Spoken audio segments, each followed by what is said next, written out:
Hello everyone and welcome to what I think will be an ongoing series / journal of my Ultimate Ironman, who I've been playing on for about 7 or 8 months now, and it's just honestly a very, very fun, addicting game mode in old school RuneScape. I have 3 accounts. One's a main, a nearly maxed main, real emphasis on the word nearly, but nearly. One day, a PKer, which I haven't used in a long time, and this Ultimate Ironman, which I have to say has been the one that's taken pretty much all my focus for the past 7 or 8 months. And just like I say, because it's so addicting and fun, like you set yourself small goals, and before you know it, those small goals sort of unravel into much bigger goals. But all the while, it's just super fun. You get these little, especially in the early game, these little sort of like dopamine hits of quick levels, quick achievements, and you just want the next one. So I'm at a point now where I think I'm solidly in the mid game, so here are my stats. I mean, like I said, I've got a nearly max main, so having the likes of, 70 fletching is not what I'm used to. But at the same time, when it comes to an Ultimate Ironman, obviously everything is much harder and much more thought out. You have to really plan everything. Like, I have my notepad and pen right here that I plan my next move, my next goals with. So all those skills there have been really thought out. But just talking you through the account's progress so far, we got to a place where we have really good resources, good unlocks. So you can see Fire Cape, we have the Amulet of Glory, we've got the Slayer Helm, which is super useful obviously for the bonus it gives, Barrow's Gloves, Dragon Defender. The stats, we're looking at some pretty solid melee stats, really good farming, I have to say. 90 farming on an Ultimate Ironman is nothing to be sniffed at. 95 thieving. We've done 168 out of 178 quests, so we only have 10 to go, but of course, you can imagine what those last ones are if we filter hide completed quests. The ones that are remaining are the hard ones, so Dragon Slayer 2, Monkey Madness 2, Desert Treasure 2, all the hard ones. But the purpose of this sort of journal series is to just really jot it down, but I have a kind of side goal as well. So if we look in my mobile bank, which is, every Ultimate Ironman knows this, but the looting bag, it's my mobile bank, we have a pretty respectable amount of herbs there, enough for a level or 2, I think. We also have decent potions, anti-fire potions, super restores. You can see I've got a fair few super attack, super strength, prayer potions remaining there in the inventory. We also have really good, well, I say really good, it's not, but it's good for me. Dragon Hide, so Blessed Dragon Hide top, Black D Hide chaps. We have the Rune Crossbow, Magic Shortbow. But amongst all of that, you probably see this little 9,547 GP item, which for me is incredibly valuable. It is of course the Dragon Boots ornament kit. Now if you have a look at the crepes I'm wearing here, these are obviously the climbing boots, which are best in slot for me right now, but because I've unlocked the Dragon Boots ornament kit, I can essentially get Dragon Boots, attach that to them, and then store them in my house, which is brilliant for an Ultimate Ironman. To save one inventory spot or one looting bag spot is great. So my soft goal, my long-term goal, will be to get 83 Slayer, which will allow me to kill the spiritual mages that drop Dragon Boots, monsters rather. So 83 Slayer for spiritual mages, but at the same time, you've got a strange plant there, I do also want to get 85 Slayer so I can get a chance at a whip drop, which is a very nostalgic weapon, as everybody who plays this game knows. So yeah, that's the long ongoing goal, but I think this is going to be a journal series more than anything. I'd like to do some fun content, you know, that's really engaging and more than just killing stuff. But for now, this is really just to get my teeth into logging what I'm doing, because I've been playing it so much. I thought other people might want to see it. Maybe some methods I do will be useful for other people. But yeah, I just wanted to tell my soft goals, which are complete all the quests, get 83 or 85 Slayer, get Dragon Boots, and attach the Dragon Boots ornament kit to them so I can store them. After that, hopefully we can progress into some real juicy endgame stuff.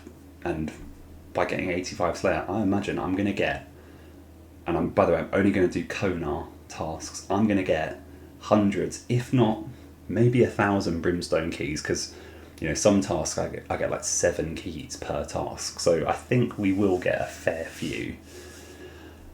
And then we'll do an episode of however many Brimstone Keys I get, a big opening video, which I hope it will be like 1,000, and we can get some real juicy loot. So let's crack on. I think next we'll do a bit of a house tour to show where I'm at with my player-owned home. With Ultimate Ironman, we obviously cannot use a bank.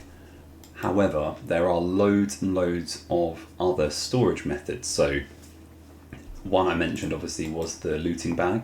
You can see here I have a seed box. In it I've got some herb seeds, 2 redwood tree seeds, 25 hespori seeds. Of course, going to 90 farming, you're going to get some juicy seeds. But amongst all the storage options, you know, room pouch as well, we have in our player-owned home a fair few things which are pretty crucial. So just to talk you through some of them, we have the fancy dress box, which is not that useful, but it's all the random event stuff. I'm missing a few, but we'll get there. Baguette we'll have one day. Toy box, don't think I've ever put anything in there, to be honest. No, it's all the stuff you get from Diango, I think, so not really any need. But going into the ones that you actually do need, the cape rack, so you know all the capes that you can acquire throughout the game, you can just store in here. So fire cape and Major Arena cape. Obviously I don't have the imbued version, and it will be another thing I log on this. But over to the 3 most important, so I'll start with the least important of those 3, which is the treasure chest. Well, I say least important, but still important. This is where I'll be able to eventually store all the, well, I can already store hard clue and elite, well, clue stuff, but the dragon boots go in here somewhere. There they are, dragon boots gold, so that's what we're aiming for. Super useful. We have the magic wardrobe. You can see these are pretty empty. I don't really have much stuff, to be honest, which is a bit embarrassing, but I mean that means there's a fair bit of content to go. But in this one we've got forestry kit, ghostly robes, my Hosidius graceful set, log basket, that was invaluable for construction. We have lunar robes, mystic robes, another set, well, nearly another set. I think there's something else in here. I've got one, yeah, oh, emissary robes, and 1 set of boots, raiments of the eye. And then the most important one is the armor case. So in here is where I keep things like mixed hide armor, that's good cheap gear for ranging. Rogue armor, very very important for money making and thieving and getting herbs. Snakeskin armor, not that useful, but I do take the boots and the bandana from time to time. I also have my proselyte armor, which is what I'll be using for a huge amount of the Slayer. Well, Jerican armor, but Jerician, I don't know how you say it, but not very useful. But nonetheless, I really hope to fill up this, well, all of these as we go. But I'll show you the rest of the house. There are also, you know, really important things for Ultimate Ironman transportation throughout the world. So when you first start out, you know, people get the Chronicle, which allows you to go south of Varrock, but as you go, you want to start adding bits to your player-owned home, so you need to get construction level up. I'm 80 currently, but because of the Crystal Saw and Spicy Stew combo that I think many people are aware of, you can boost up 8 levels, which can really unlock some decent stuff pretty early. So I got to 80 and wanted to kit out my home and make it like as tricked out as possible. So, you know, the first thing I had, well, not the first thing, but one of the most important goals I had was a spirit tree. which I managed to get eventually, so I can move around the world. Portal Nexus, I've only got 4 in there right now, 4 teleports. But this is the version of Portal Nexus? I don't even know what it is. Don't know, it's the middle one though, so it holds 8. So I will be putting 4 more in there, and then eventually we'll get the Ornate one, I think is the highest tier.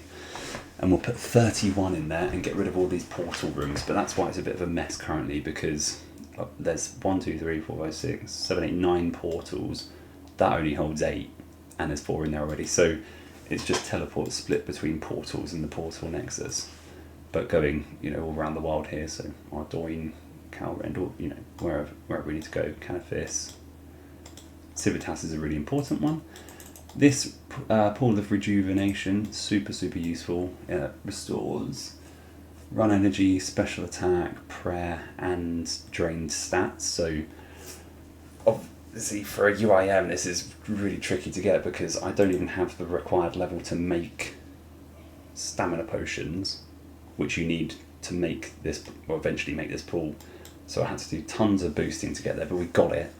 We did do it, and it's been super valuable, because your run energy does run out pretty quick when you're running in this kind of armour.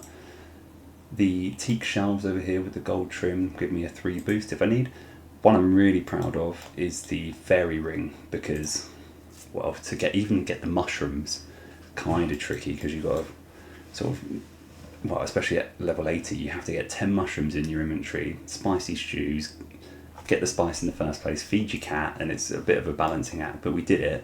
I think I got lucky on that one. I think I got the +5 boost on the first stew, so that was a big win.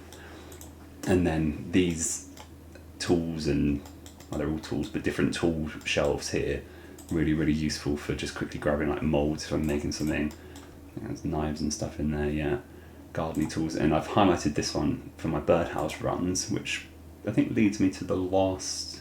I've got my mounted glory here, and then the last one I really want to call out is the dig site pendant.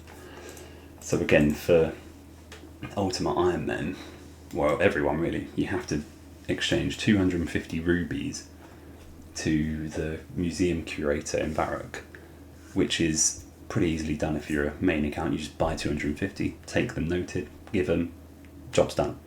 But as an Ultimate Ironman, you have these whatever empty slots you have here, and you have to keep going back and forth to deliver them, and you've got to get them in the first place, so it took a while, but we got it. And now for my birdhouse runs, I just teleport to house, easy, Fossil Island, and bang, in we go. So that's the house tour. I'll finish this birdhouse run, and then we'll, I think, crack on with some Slayer, and we'll start logging, journaling our way to 85 or 83, 85, I don't know, we'll see where we go. Slayer, and how many Brimstone Keys we can acquire in that time. As you can see from my task here, I have gargoyles in the Slayer Tower, and what's strange is that I literally just unlocked gargoyles at 75 when I got it on my last task.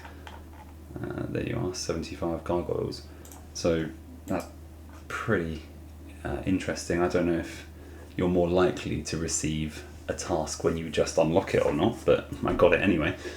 So now I just wanted to show you, if you haven't seen it before, how UIMs sort of gear up for their next task. So in this case, I have already just bought the rock hammer and the ability to automatically smash the gargoyle, so I don't have to keep clicking use and then click it on the gargoyle. But I also don't want to have to use any food. So what I do for many of my Slayer tasks, almost all of them to be honest, is I use prayer potions. So I've got a relatively big stack here.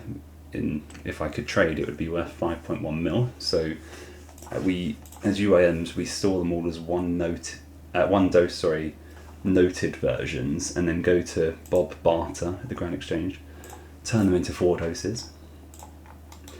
What I like to do, I don't know if anyone else does this, but I unnote the empty vials he gives me back, and then I drop one, unnote a super attack, drop another one, unnote a super strength, and then however many prayer potions I think it would be, so probably 7 or 8 I think they're pretty strong, and I've not done them on this account before, and my stats aren't great. Last time I did them I had like 99 everything on my main. So I'm going to say 1, 2, 3, 4, 5, 6, 7, 8. Let's do 8. I think they drop a lot of alks and gold ore and gold bars. I can't remember it really.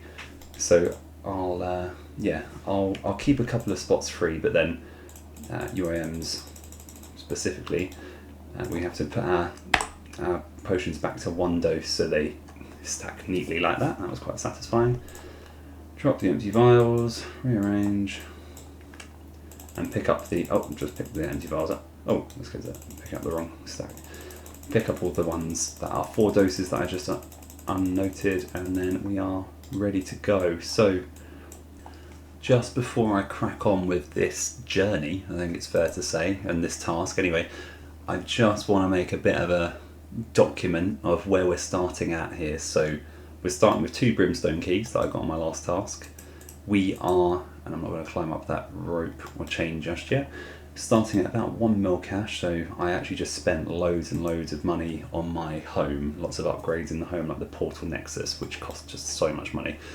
So we're starting off pretty, on a good level here. We've got 1 mil cash, 2 Brimstone Keys, it's about 3, no sorry, it's not 3k, it's like 700 or so super attacks, 250 or so super strengths, I think about 600 prayer potions, and see where we end up. I mean, I do have loads of supplies here, loads of herbs to make more, like plenty of super strengths, plenty of prayer potions, plenty of super attacks. I just don't want to have to do it just yet, because it's kind of annoying resetting. But yeah, 2 Brimstone Keys, 1 mil cash. We've got 80 attack, 82 strength, 80 defense, 83 HP, and of course 75 slayer.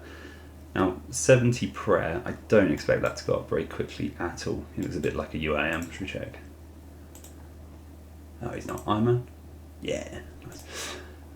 So I don't expect prayer to go up too much, but nonetheless there are a lot of slayer monsters, normal monsters as well, that drop ensouled heads, and I do go and reanimate all of those for the prayer XP. That's basically how I got the 70 prayer in the first place, by doing that and a mixture of sort of Varlamore stuff to get blessed bone shards. But yeah, just log in all that so we know where we start, and maybe see where we end up, if we end at all.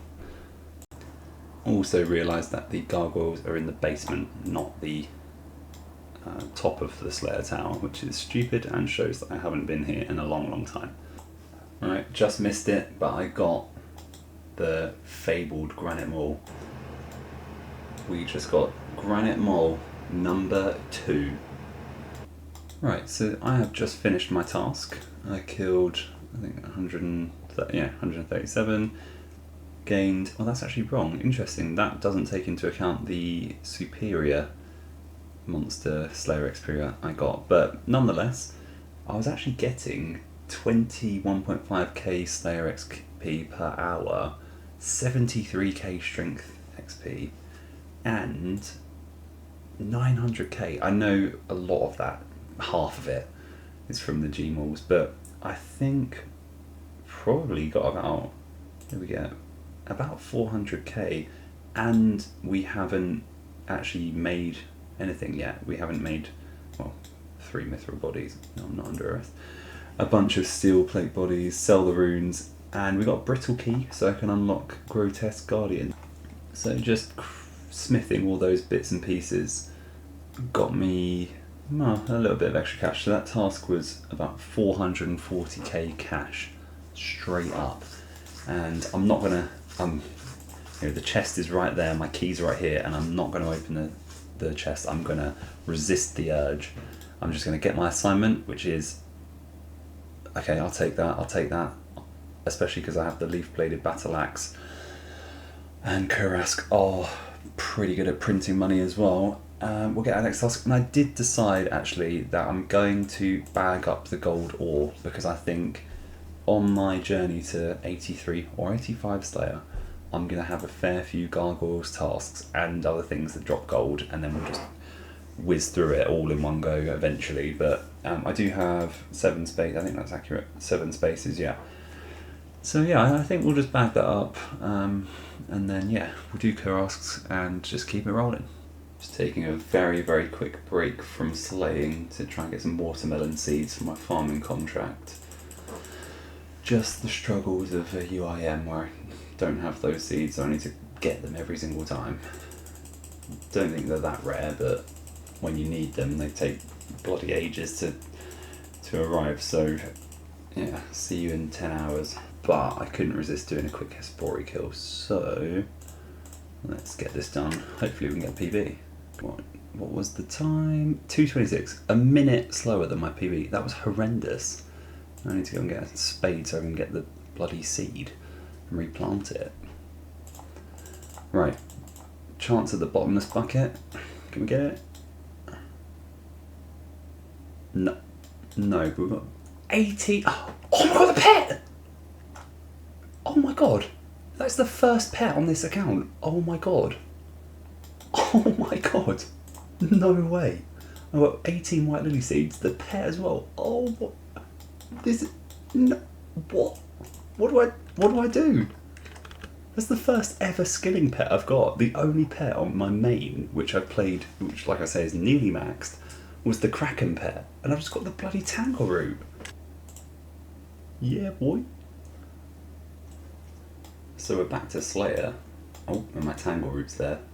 I don't know what to do with myself now. I feel like... I don't know. That was just so unexpected. I was kind of expecting maybe like a terrible seed that I need to drop, but I got 18 white lily seeds and the pet. I wanted the bucket, but my god, that's the first skilling pet. That's the first pet on the account. Hang on, I did the thing. Yeah, look, the first pet there. Lovely. And I checked, it's automatically insured. That's how few pets I've had in my life. I don't even know how the insurance thing works. But yeah, now I have a companion while I'm trying to get 1,000 Brimstone Keys. God, wow. I mean, I might just end the episode there because, you know, I will finish this task and I will hopefully get a Brimstone Key. And yeah, how can you top getting the pet? God, I've set a high bar for episode 2, so let's leave it there while Tangle gets trampled by a Kurask. And yeah, thanks for watching. Hopefully more pets to come. More pets, more Brimstone Keys, better ingredients, Papa John's.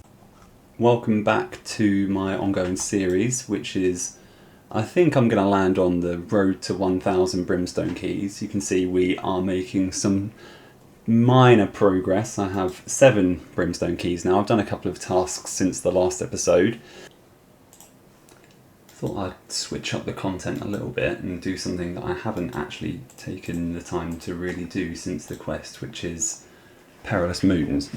So I know this is sort of like mid-game bossing, or like an intro to boss mechanics, and I'm pretty familiar with some difficult bosses, but just yeah, never thought to do it on this account. So yeah, I've just done a few actually. Can't pick up the fish. I've done a few and got pretty good at it. Just got a combat achievement, speed trialist, so it can't be that bad. Here we go. Give me some good. Give me some good. If it's not the Blue Moon Spear, give me some seeds or something. And that's crap. The next hit is going to give us level 77 Slayer. And this will be Brimstone Key number 26. Opening a couple of hard clue caskets pretty quickly, and I get a magic comp bow, which I don't think does anything, but it's a collection log and I can store it in the house, and a bunch of alcohols. Flying through the levels here, 78 Slayer.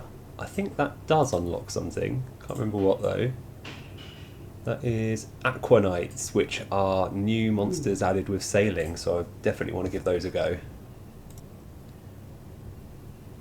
This is 85 hit points, which is, well, it feels pretty nice actually, the level 85, nice round number there. Couple of hard clues, crap there, page that I've already got, and more crap there, lovely. So I'd definitely like to start using magic for my Slayer, because I'm a bit bored of just smacking everything with melee for hours and hours and hours. I'd like to mix it up and get XP in different things. So I'm biting the bullet and doing the mage arena, which I've only done the first one, so I've got the cape, but I can't use the spells outside of the arena yet because I've been a bit too afraid of oh, there's no rats to kick. A bit too afraid of dying, to be honest. So, and I don't really like death piling too much. I'm gonna have to swap wild because there's no rats. There we go. So yeah, I'm currently death piled. I've got all the bits ready to go, and I need to use the spells 100 times in the arena each, as everybody probably knows, to be able to even do Mage Arena 2. So yeah, watch this space. Hopefully I can quickly get 100 spells each and then crack on with the imbued God Cape. So I've literally just started this and it's already horrendous because I've got to click manually 300 times in total. So this is going to be an absolute pain, but hopefully it goes pretty quick. Yeah, only done like 10 so far and I hate it. Be back in a sec when I've done a few more, I guess. Right, I think, oh shit, is that one more and that is it? Yes, perfect, that's the Zami one done. So we move on to the Claws of Guthix. That actually went a lot quicker than I thought it would. So hopefully we'll only be here like 15 minutes in total. Then I can go and get my cape, or try and get my cape anyway. So back in a sec. And just coming up to do the Guthix one now as well. And the next cast should be it. Nice, and now we'll do the last one, the Saradomin one, which shouldn't take too long. And then we can get that bloody cape. Last couple of casts for the Saradomin one. And this is definitely not as painful as I remember it being, but of course this is the easy part. I'll just use up the last of my blood runes. I just really hate chasing, or racing rather, the death pile timer. It gives me like anxiety for some reason. Like at any, I know even if I DC or anything, like my stuff is pretty much safe unless the timer runs out, but I still get anxiety and heart palpitations with this timer in the top left. So yeah, I know that's the easy part I've just done there, but very much looking forward to getting the cape because it's a free massive upgrade for all magic training that I'm going to be doing. So yeah, right, I might have to watch a few videos to remember how to do it and how to locate the things and gear up and everything, but hopefully it's not, if that wasn't as hard as I remember or painful, then getting the actual cape shouldn't be that hard either. Famous last words. So let's find out. Right, so I'm all geared up, if you can call this gear, and I'm looking for the different monsters, the 3 things I've got to kill. I am not feeling very confident at all. I mean, look, I don't even have a cape, don't have an amulet on, I've got nothing, but I have a lot of potatoes, which might just be enough to kill one at a time. And of course I've got the timer that's rapidly going down, which I absolutely hate. So I don't know where to start really. I'm probably going to start west of the Rogue's Castle and hope I get it. Otherwise, I don't know, go east and then go to, oh shit, the Chaos Elemental. Oh, well, I don't want to get killed by that. Right, the symbol thing is telling me it's right here. So you're probably about to see me absolutely get crushed by something here. So, fuck it, let's do it. Here we go. Oh, there it is. Shit. Oh, fuck. I'm not even running. Christ. Yes, okay, come on. How much health does it have? Am I trying to alk it? Christ, no, don't do that. Couple more hits. No, trying to alk it again. And the max is just a 20. That's no good, is it? And he's telly blocked me, great. Okay. That was pretty easy. Do I have to pick something up? I do. Right. What do I do now? Use the enchanted symbol to locate. No, I don't want to do that. I want to give it back to the guy. Yes, I can give it back to him. Great. Okay, fine. I'll go and do that. Okay, that was a bit easier than I thought. So I'll give this weird hand to the guy and then go and reset and do the next two. It's going to take ages, but we're going to do it. Right, on to the Guthix one now. And I think this might be the easiest one. He says getting absolutely battered. One more hit. Okay, that was easy. Okay, we'll take the roots, give it to the bloke, and then yeah, we'll do the zombie one and get that lovely cape. And yeah, I got PK'd. Fuck. I didn't lose much. Just the runes and salad robes and the staff. But oh, that's so annoying. I have to re-gear again. We can do it. Not really sure you can call this re-gearing, but I've got the staff back, got the emblem back, got some runes back, got the most important thing, the potatoes back. And I found it by chance. Oh shit, that's gonna get me. I really don't think I'm going to be able to do this with this, if you can call it gear, but we're going to give it our best shot. Oh, it's so annoying manually. Oh, I ran out of runes. Oh shit. Can I kick it? Fuck, no. Oh, fuck. Ran out of runes. Oh my god, that is so bad. Oh, I didn't get any. Oh. That is horrendous. Oh my god, that is such a schoolboy error. I got like 60 blood runes, which I thought was enough for 60 casts, but it wasn't, it was 30 casts. Oh, that is such a pain. Oh. Right, we're back. I don't know if it's in the same place. Yes, it is. Okay, right. We're going to go again, and we're not going to run out of runes this time. Come on. One more. That's gotta be it. Oh, it is, we did it. Right, get the heart. Let's go. Let's skeet back to Colladin, or whatever his name is. We are home free. We did it. And look at all these death piles going on here. We've got a 0 GP, 181k, that's when I got killed. Then the main one, 21.1 mil. Okay, now what? I get to choose a cape. What do I do? Oh, sorry, I didn't even read it. Hand me the god cape you wish to. Oh. This is it. The moment I've spent the past like 2.5 hours building up to.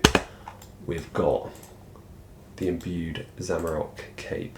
There's nothing in the clan chat to say I've done that, but that is massive, I think, for my account, because I was previously using just the normal one, which is crap, and this actually is best in slot, I think. Oh, that is such a relief. And look at the gear. Look at the gear. This is what I did it in. Just the Zami staff, the potatoes, and a prayer potion. Not even a full one. Mega. Nice one. Just going to go ahead and pop that cape in the cape rack and reflect on the fact that that all cost me about 700k to do, but I think that is well worth it. And I don't know if you can store this stuff anywhere. Would it be wardrobe maybe? No. That would be the armor case. Maybe you can't store it. No. Okay, well I'll look that up, or maybe I'll just alch it, I don't know. I hate these spells, so to be honest I don't even want the stuff, just on the cape. But that's it, we did it. And I am, well, I think happy. Although it was very expensive, so I need to make that money back.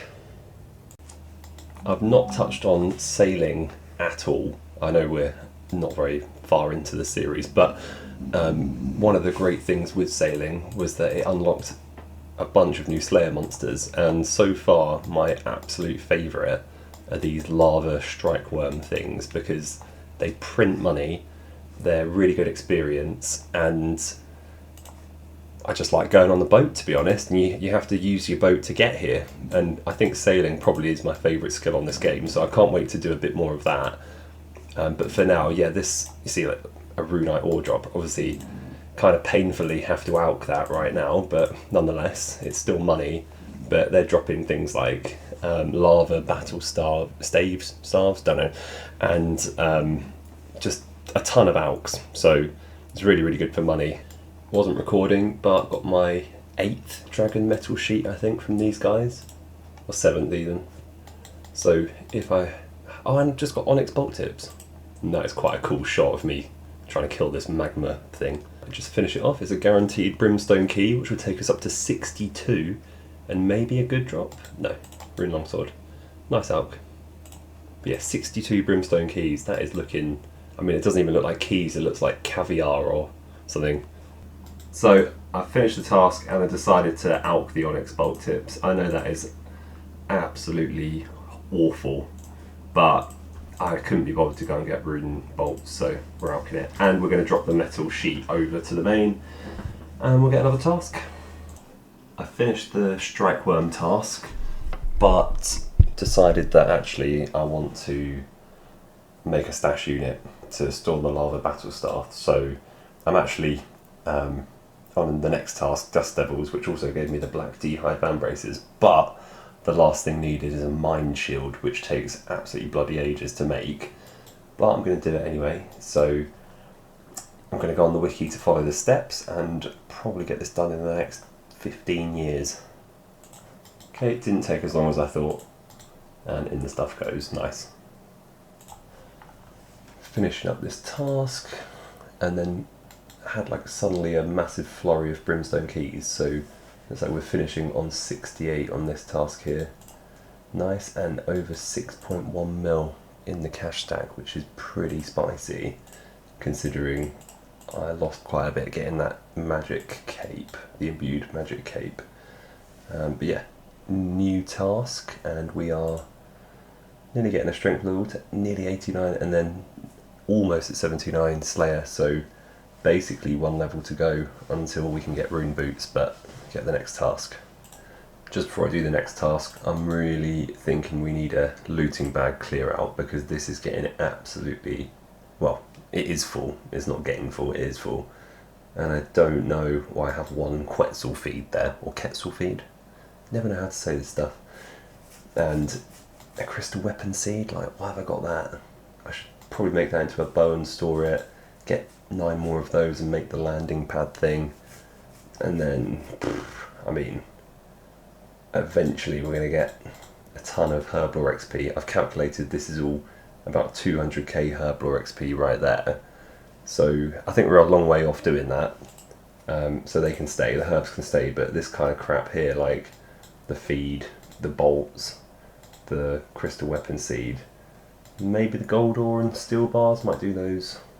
I'm thinking of turning these into cannonballs, but I'm not sure, because then I've obviously got to get a cannon and carry the cannon around, which is 4 slots lost. So lots to think, lots to plan. I have to get the notepad out and have a bit of a think about it, but in the meantime we'll get this Slayer level. In true me style, I took a bit of a detour and decided to finish beneath Cursed Sands so I can unlock TOA and try and get the Eladinis thread. Right, so the big man comes in. There he is. Weapon. And we, oh shit. Pot up, smack him. I believe every 7th attack. Oh, I'm hitting him with the bloody draining stuff. Oh god. Oh, off. Okay, that did not go to plan at all. Maybe I should watch a guide. Right, I watched a video that said he attacks with this special attack on the 7th attack every time. So if I count 1, 2, 3, 4, 5, 6, and then stand behind him. Okay. What's going on? What? It's because he... Oh. I was like 48 HP away. Okay, I know what I'm doing now. I might get Karambons instead. Right, re-gear second time, let's go. Right, so I know where I went wrong last time, and it's when the screen goes dark, I have to attack the big boy, not the shadow. So, whether or not I actually do it this time is a different story, but yeah, right. I'll try to not be cornered as well. Oh, that was so much easier than I thought. What? Why did I die twice? That was so easy. Look, I have like, I can't even count them, 9 Karambwans left. For free. Oh, we did it. Nice. Okay, now we can finally try and unlock the Eladinis thread, I think, to make this pouch hold 4 things. I think, yeah, we'll end it there. And I'll get my Slayer level and my Strength level in the next episode, so that's a good place to end. Let's give it a cheeky yeah boy to end, and then see you in the next one. So last episode we ended by finishing Beneath Cursed Sands, which in the end was a bit easier than I thought. So before I get my Slayer and Strength level, I'm going to try and chip away a bit at Dragon Slayer 2, which I'm on the last, I think it's called like the final battle phase, where you can sort of dip in and kill, or like do each stage and then re-gear, come back, so I might do a couple of stages of that and then do Slayer, I don't know. We'll see how it goes, but I just really want to get it out of the way.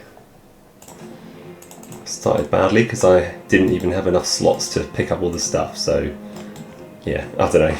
We'll see how we go. But so far, not so good. Quest Helper plugin absolutely coming in clutch by just showing me exactly what's on fire and stuff, so that was easy. Again, just look how the plugin tells me exactly where to go, like, so easy. Oh, maybe I shouldn't say stuff like that. Got to kill a few dragons along the way, but luckily I have some absolutely stonking bolts that can hit 100, well, not 100 on this, but hit pretty high on these guys. So basically just doing Slayer tasks while jumping from boat to boat, so definitely not that strange to be doing. Also, he's not even attacking me, so it's pretty easy, but you can never say that, otherwise you'll end up dying. But let's get this out of the way. I think there's this one and one more afterwards, and then we are at... Actually, do you know what? I can't remember, so I don't even know why I'm speculating. Kind of wish I had a ranging potion, because I do feel a bit weak smacking these with... Oh shit, have I run out of... Oh no. I thought I ran out of anti-fire. Nearly. Level 608. Against me in my pyjamas, basically. I'm going to tell you out straight away. Don't kill the cat. As long as he doesn't kill the cat, we're fine. Shit. Cut the rubies into ruby bolt tips. Stick the tips on the bolts. Enchant the bolts, lastly. And then we'll be back. Oh my god, a 30 to the face. Right. I'm going to make the decision to leave now. I will go back just to see if my progress is logged at the Rune Dragon or if I have to do all 3 again, so let's see. Oh, it's the Mithril one. Shit. What was that? Oh, that's 100k in the bin. Right, I think I know the answer. My range level is crap. So I need to do something about that, and maybe should get a ranging potion. I'll leave it there. But yeah, we will come back to that. I'm very, very conscious that I'm just training strength on my Slayer journey right now, and that could be tons of mage XP as well. But also maybe some range gear would be good. And you know, any gear at all. I'll take anything. I'm desperate. I'll take whatever. So let's see where we land on this, but yeah, I just want an upgrade. Just while cooking here, I saw this guy, absolute warrior, in his proper 2007 gear, strength amulet and everything. But his name is Respectful, one of my favourite words. That must be a very... he must be an early player to get that name. Who is this? He's an Ironman. He's not a UIM though. Weird, he's got a strength amulet. Anyway, not to be distracted. That's easily the worst moons I've ever done in my life. But let's see what we get. Chest number 2 of the day. Come on, give me something good. Give me some gear. Something, please. Oh, crap, again. Right, I'm feeling good after this one because I barely used any supplies and I might actually just leave it there. So, let's see what we get.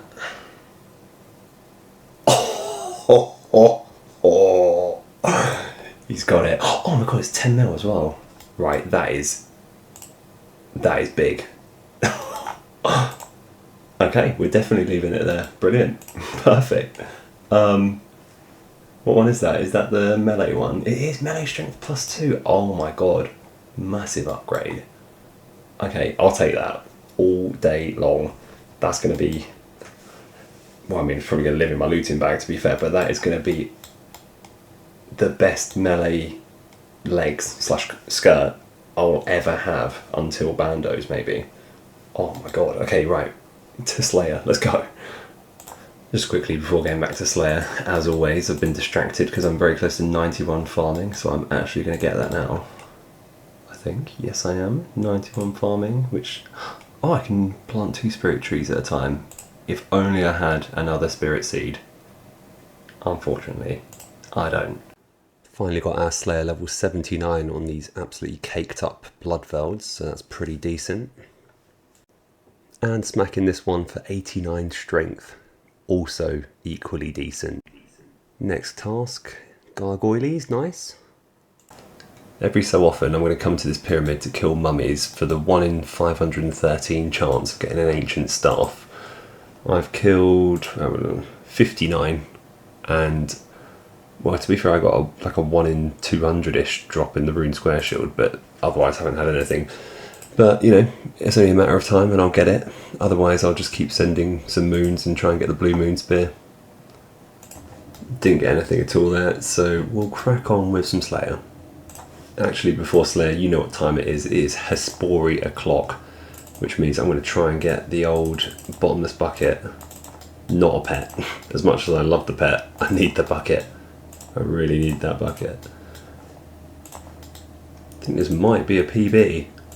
I've not really been paying attention, but there it is, and it is a PB, 1 minute 20.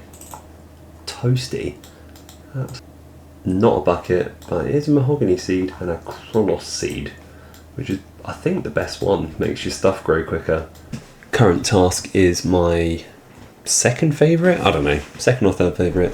The old Rocky boys in the Slayer Tower dungeon. The money printers themselves, gargoyles. Kinda hoping I can get a few more Brimstone Keys. Quick check in here, we are on 76. I remember when I started the series I had 2, then I got 7. I thought, wow, we are stacking these up, and now look, 76. Won't be long, we'll be doing a check in at 100, 10% of the way to 1,000, and then before you know it, we'll be opening 1,000 keys, which now I've set myself that goal. I'm kind of not looking forward to opening them because I'm going to have to clear out my looting bag, which is absolutely stacked full of, well, there you go, everything. And it would help if I used a crush weapon. Just finishing up this gargoyles task, we got a ton of money.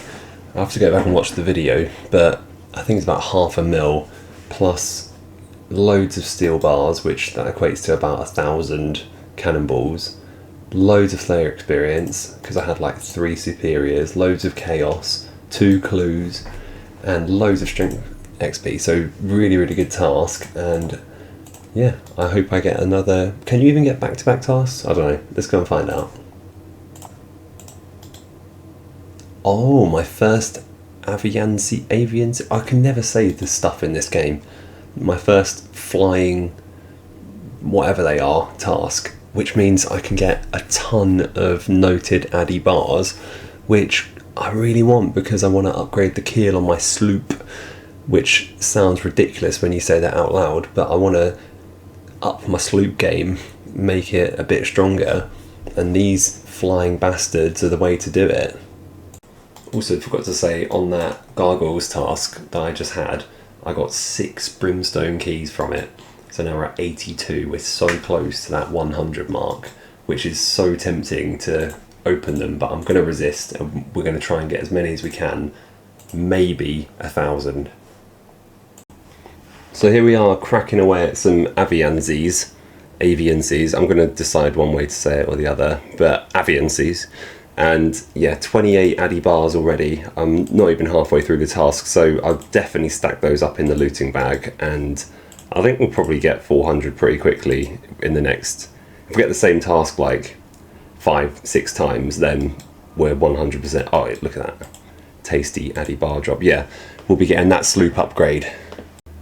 Okay, the first Avianzi's task was a massive success, I have to say. 128 addy bars, which means actually we only need 3 more tasks, not even, to get 400 bars that I need to upgrade my sloop's keel, which would be a good video. And I absolutely love all the sailing construction. I don't know why. It's really satisfying. On a UIM, it's really, really difficult because you have to get so many things, so many resources all in your inventory, and really juggle stuff, but I find that challenge pretty fun. But for now, we'll get another task, and hopefully it's Avianzi's back to back, you never know.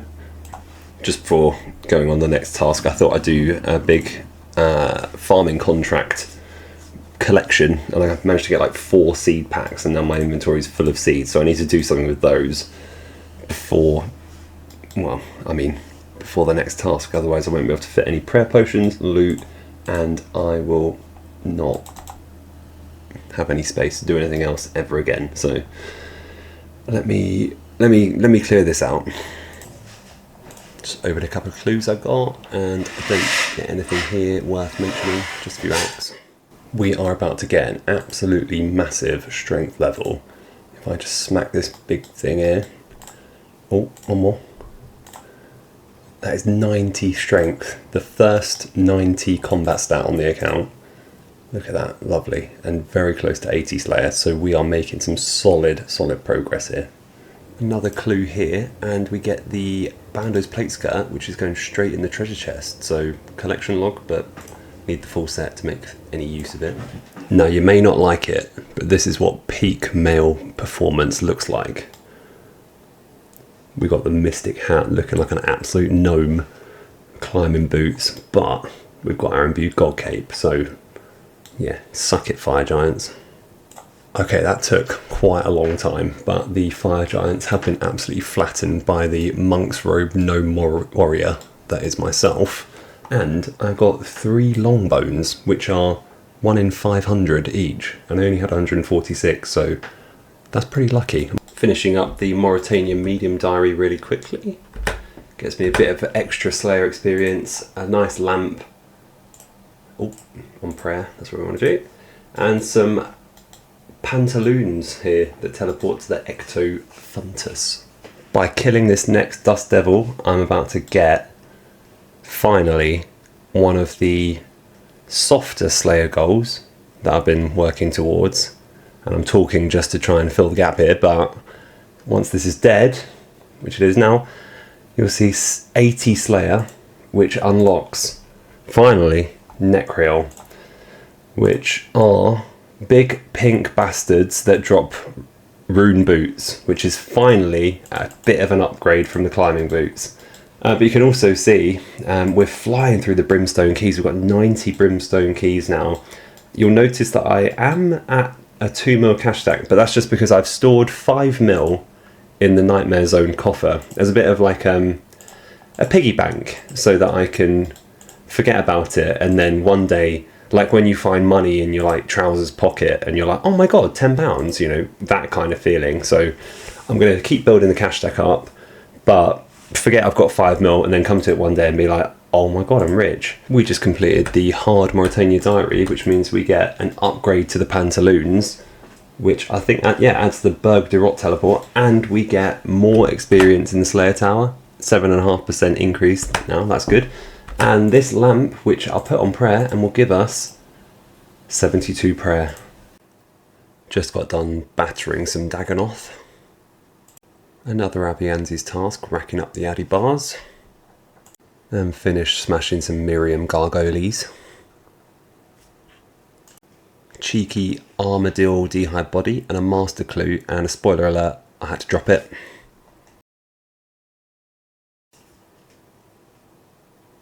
Master Book of Scrolls, or whatever it's called. I think I'm keeping it though. Gonna go in the looting bag. Now today they made an update so you can only loot from the rogue's chests in the rogue's castle if you've done the medium wilderness diary. So this is me just doing something I should have done a long time ago. So that's me opening a muddy chest, killing a bloodfeld in, again, my pyjamas and some pretty janky ass gear. And I completed the diary and put the XP lamp on prayer. Right, as we managed to make some ranging potions and we death piled a moment ago to do the wilderness diary, I'm going to take this opportunity to, or am taking this opportunity to gear up and try Dragon Slayer 2 again. So,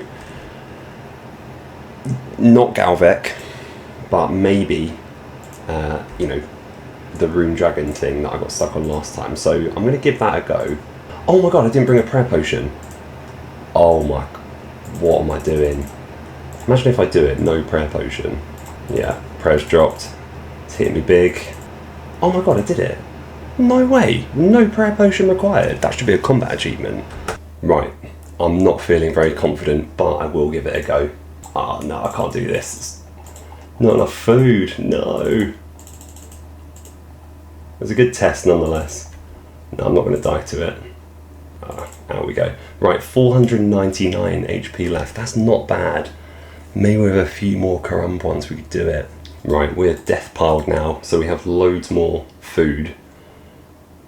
But I'm a bit sketchy on the old super restores, so let's just see. I don't know, maybe I'll go without the old Eagle Eye first. It's one of 6 sips of super restore. What's 100? Oh, it's not. Right, this is where the range attack comes in. One that absolutely eats me alive. Point proven. Okay, we're on the water phase already, I think. We're halfway. Oh fuck. Walk towards these fucking things.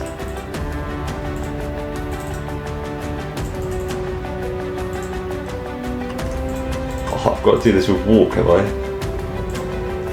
It's gonna be rough. Come on. It's the last phase. Oh my god, my heart is beating. I've got 1 super restore dose left. No! Don't let that be the reason I died to this. Okay, we're gonna go Eagle Eye all the way. Right, last super restore dose done. Oh my god. Last one. Oh no, we're not Eagle Eyeing all the way. We're just gonna... Oh my god. Press click.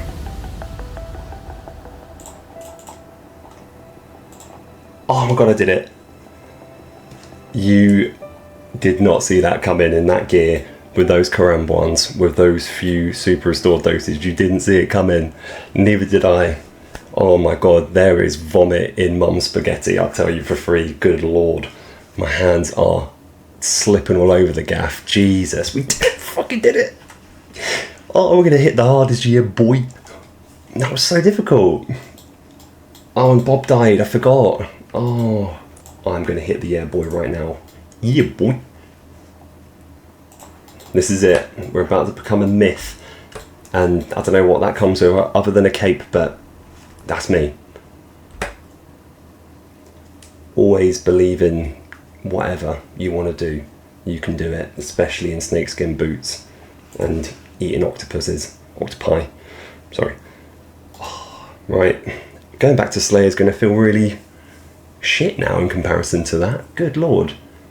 I feel like I could go climb a mountain or fight a bear or something after that. God, I'm pumped up. Going to do a half marathon. Jesus. Oh, right, I best go and collect my stuff up. Otherwise, oh, it levels 75 something. Some decent. Oh yeah, oh, agility as well. Oh, right. I want to get my stuff. Try and calm down a bit. I think I've got in the habit of ending episodes on highs. Like we got the pet, the Tangle Root pet, we did, well, whatever else we did, and now I've just finished Dragon Slayer 2, which is massive. I did it with, I think, well, 75 range, and Karum ones, and the most rubbish gear you've seen in your life. But we did it, which is the main thing.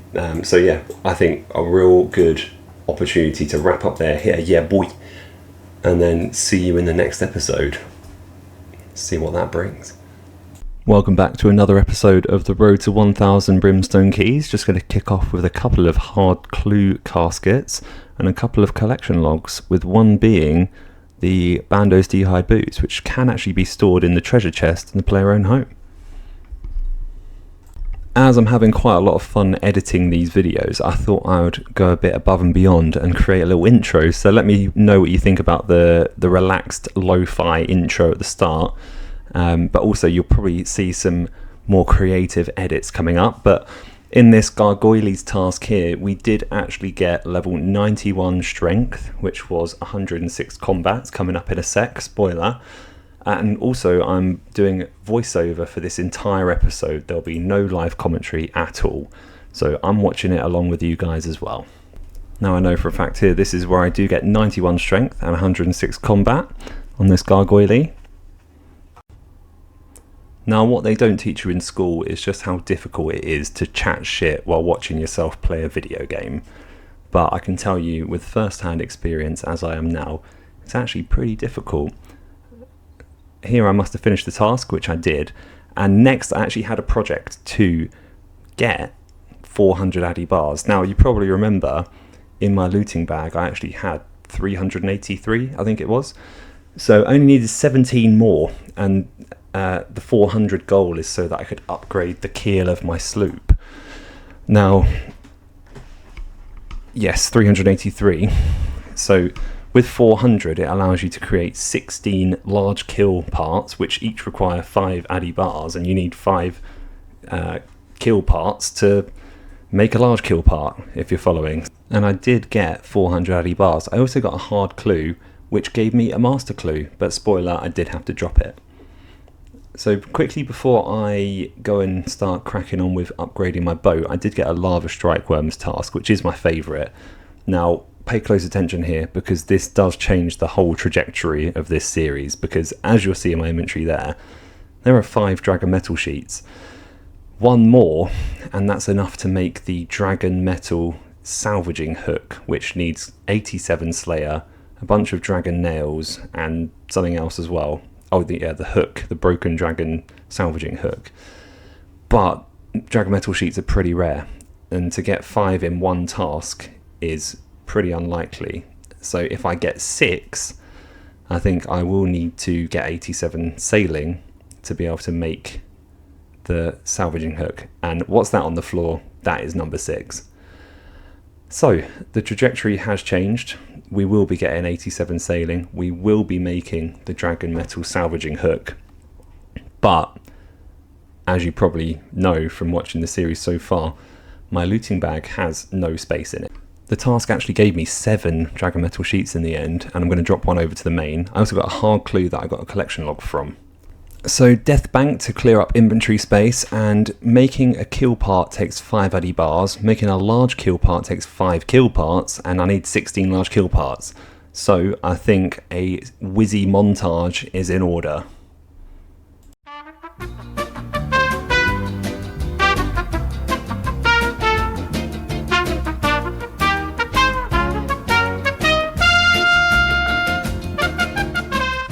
So there are 16 large kill parts. All we need now are 5 lead bars, which take 10 lead ore. So thank God for all the inventory space, and thank God for Hespori, which is a very difficult boss that allows me to bank all my stuff very quickly. And I'm pretty conscious I haven't introduced my sloop, or what a sloop actually is. So here's a little explanation. A sloop is a small single-masted sailing boat, quick, simple, built for coastal travel and classic seafaring vibes for all your old-school RuneScape sailing needs. Now for the big sloop reveal. This is my sloop as it currently is, with the mixture of adamant and mithril features and a lick of shark paint. Have never showed you any of my sailing bits before, so have a gander at that in all its glory. That blue's about to be green. So we go and modify the boat schematics. You'll see I've got all the bits and pieces required for the adamant keel. Just double check. Yeah, we got all that. Build it. Get a whack of construction experience. And if we go back to it, that blue should now be a lovely, luxurious velvet green. Just like the clothes I'm wearing now, actually, my graceful set. So the mini looting bag cleanup continues with the goldsmithing gauntlets and the ice gloves, which means we're about to do a little bit of blast furnace to smelt some gold ore. So whack a bit of cash in the coffer so the thing actually runs the way I need it to. And yeah, because they're noted, I can almost do this like a normal person, which means unnoting, kind of withdrawing the gold, stick it on the conveyor belt, wait for it to smelt, change over to the ice gloves once I've got the big fat XP drop, pick up the gold bars, and then drop a lot of money's worth of gold on the floor. Now if that was real life, one of those would be worth many thousands, but in this game they're not actually worth that much, so quite happy dropping it. There's 76 smithing, which is an unlock for adamant longswords, so a nice bit of experience there. I was hoping to get a level. Keep dropping that gold. Look at all the gold on the floor. I hope people are picking that up. It would be a shame to waste it. But something I am wasting is the scroll book, the master scroll book. I'm actually alking it. I don't want it. Don't think we're going to need it. So in the bin it goes. Now my steel bar stack, I always really wanted to make cannonballs with it, but as I'm cleaning out the looting bag, I don't think adding a cannon, which is 4 slots, is going to do me any favours. So I've opted to get a bit of smithing and fletching experience here. So I'm turning them into steel arrow tips, which I think will give me about 60k experience. So over 12,000 arrow tips made, but that means I've got to then go and buy the feathers and cut the arrow shafts. So it's a bit one small favour-esque. So I managed to get all the bits. It didn't take too long, to be honest. And now I have to start putting them together, which I think will take long. So just awkwardly standing here in the middle of the woodcutting guild while I do it. Cracking away, getting, some XP here, but the real XP is going to come when I put the arrow tips on the arrow shafts.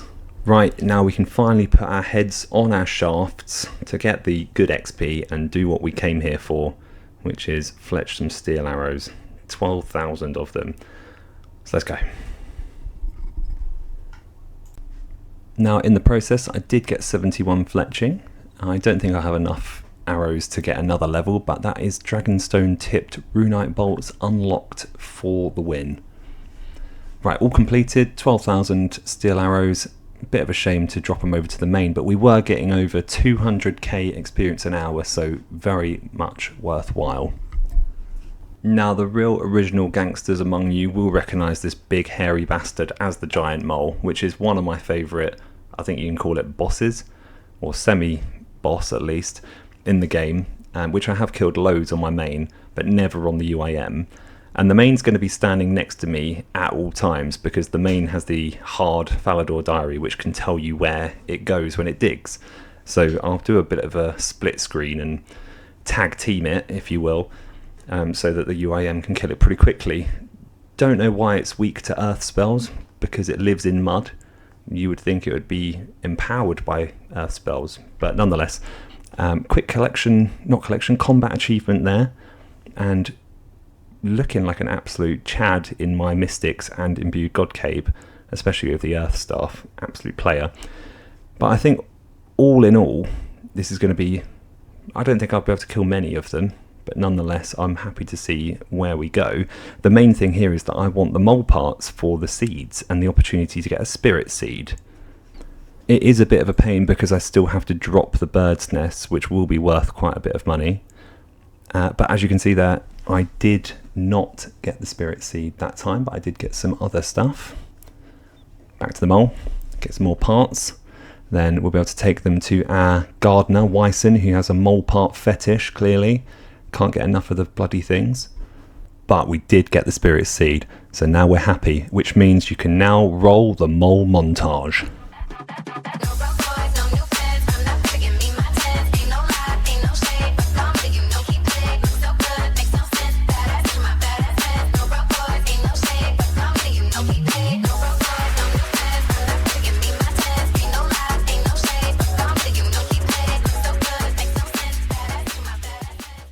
That was incredibly fun to make, and that's the last kill I'm going to be able to do. So 29 moles killed with 1,000 blood runes. That's pretty good. And we got our spirit seed and a bunch of other stuff as well, which we'll go and plant for some kind of okay farming experience. Still a pain to drop the bird's nests, but nonetheless, one day we'll be able to get loads of those and note them with hunter rumours. Spirit Seed going in the Brimhaven patch, I decided. I think that'd be most useful because I can already teleport to the farming guild. But as you saw, I did get a fair few U-log drops from the mole itself, which means our looting bag cleanup continues. It's extended, and I'm going to get a chance to actually go and fletch these U-logs and use the... Well, I can't actually remember what the name of the mini game is, but it's the one where you run around and make totems and carve in like snakes and birds and stuff into them. So this should be pretty decent fletching experience, if I'm honest. I know that this is how I've trained every bit of fletching so far, really. But this time I'm not going to be collecting the offerings because, to be honest, I can't be bothered keeping this looting bag cleanup going. I just want to crack on. So yeah, it very much goes like this. You carve the totem, stick some bows on it, do it again, and then cry because it's boring. As I'm not a bank user, I've never noticed this before, but this buffalo is a bank. 72 fletching, that's 2 fletching levels this episode, and we can make a heavy ballista. Did not expect that. Doubt we'll be making that anytime soon, but it's nice to know. And we used all the U-logs. So in total, I've actually gained over 150k fletching experience this episode and got about 145k XP per hour doing this mini game. This is pretty unexpected, to be honest. I didn't expect to get any fletching gains at all, but it's very welcome because I hate fletching. And here's a quick look at the Hespori Death Bank, which is the first time I think I've ever shown it on this series, and it looks pretty nice in there, to be honest. And 7 Dragon Metal sheets there, also the whole reason I'm doing this in the first place. But yeah, I'm going to alch the Helm of Nate's Knot, whatever it's called, just to gain 1 extra space, which I think will make all the difference. So we can start putting everything back in the looting bag, drop the extra Dragon Metal sheet over to the main, who's going to grab it now. Yoink. And then get my stuff out the Master Stash, the Slayer Helm and the Dragon Defender. And the moment of truth, will all 6 Dragon Metal sheets go in the looting bag? Yes, they will. Jam-packed, but they're in. Okay, so we can continue with life. We can do Slayer, we can do Sailing, we can balance the two. We don't have to do one or the other. So that's a good place to finish the looting bag cleanup. What I wanted to do was get a quick task, Aberrant Spectres, but I'm not actually going to do it right away. I just want to grab quickly 92 strength, which I'm tantalizingly close to, as you may have noticed actually. So I'm going to go into a place where I can get over 100k XP an hour at the Sulphur Naguas, because it's free resources. You can use Piety, you can go and grab these super combat prayer things, and just make as many as you like and stay here and just absolutely rack up the XP. You can also get a lot of fire runes, a lot of ores. I'm going to leave them, so I just want the level. But if I keep flinching this thing, which I do indeed, you will see a lovely, sexy... Here it comes. Here it comes. Here it comes, I promise. 92 strength, halfway to 99, just from this little Slayer grind I'm doing. So I may even get 99 strength doing this on my road to 1000 Brimstone Keys. I may even get beyond that because it's gone very quickly, and obviously the higher you can hit, the more experience you can get per hit, up, you know, more on average. And as my attack level goes up, the accuracy goes up, and before you know it, we're max combat and moving on to range and mage. But I think that's a very lovely place to end this episode at 92 strength. We killed the mole, we upgraded the keel on the sloop, we cleaned out the looting bag, got some fletching gains, and Bob is indeed your uncle. See you in the next one. Welcome to episode 5 of the Road to 1000 Brimstone Keys series, and actually a bit of a deviation after last episode's soft launch into my sloop. We're going to start the episode with a bit of salvaging, and you can see I got a sailor's amulet right away, pretty much, and then straight into a level, which was level 76. I'm going to try and get as many levels as I can in this episode, doing a variety of things, AFK and also a bit of Barracuda trials. Got a clue from the salvaging, which I didn't even know was possible, and it gave me the minor hard scroll case, which allows me to have 3 scroll cases instead of 2, so that's pretty saucy. Now, I was getting about 50 to 60k experience per hour AFK while salvaging. It's pretty hard for a UIM salvaging though, because your cargo hold can only hold 10 things. But the fastest way for a UIM or anyone to get sailing XP is to do Barracuda trials. Now, all I have left is the Marlin rank of the Gwyneth Glide, which is the highest rank one, the hardest one, and you'll see it was hard. So I'm going to try and spend some time to get that 50k fat XP drop. The idea of the Gwyneth Glide is to go through portals, get crates, and try and stay boosted almost the entire time, because you need to beat 6 minutes 9 seconds to get the Marlin rank. Bear that time in mind, because it's important for the next sequence. So I ended up getting 77 sailing, just cutting about there, doing God knows what, but let's try and get that 6 minutes 9 seconds Marlin rank.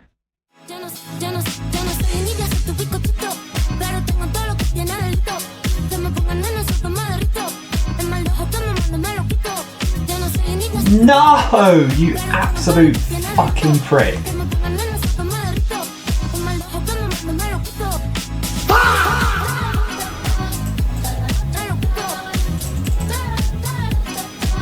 Do you want me to die? Because that's where I am. Oh my fucking god.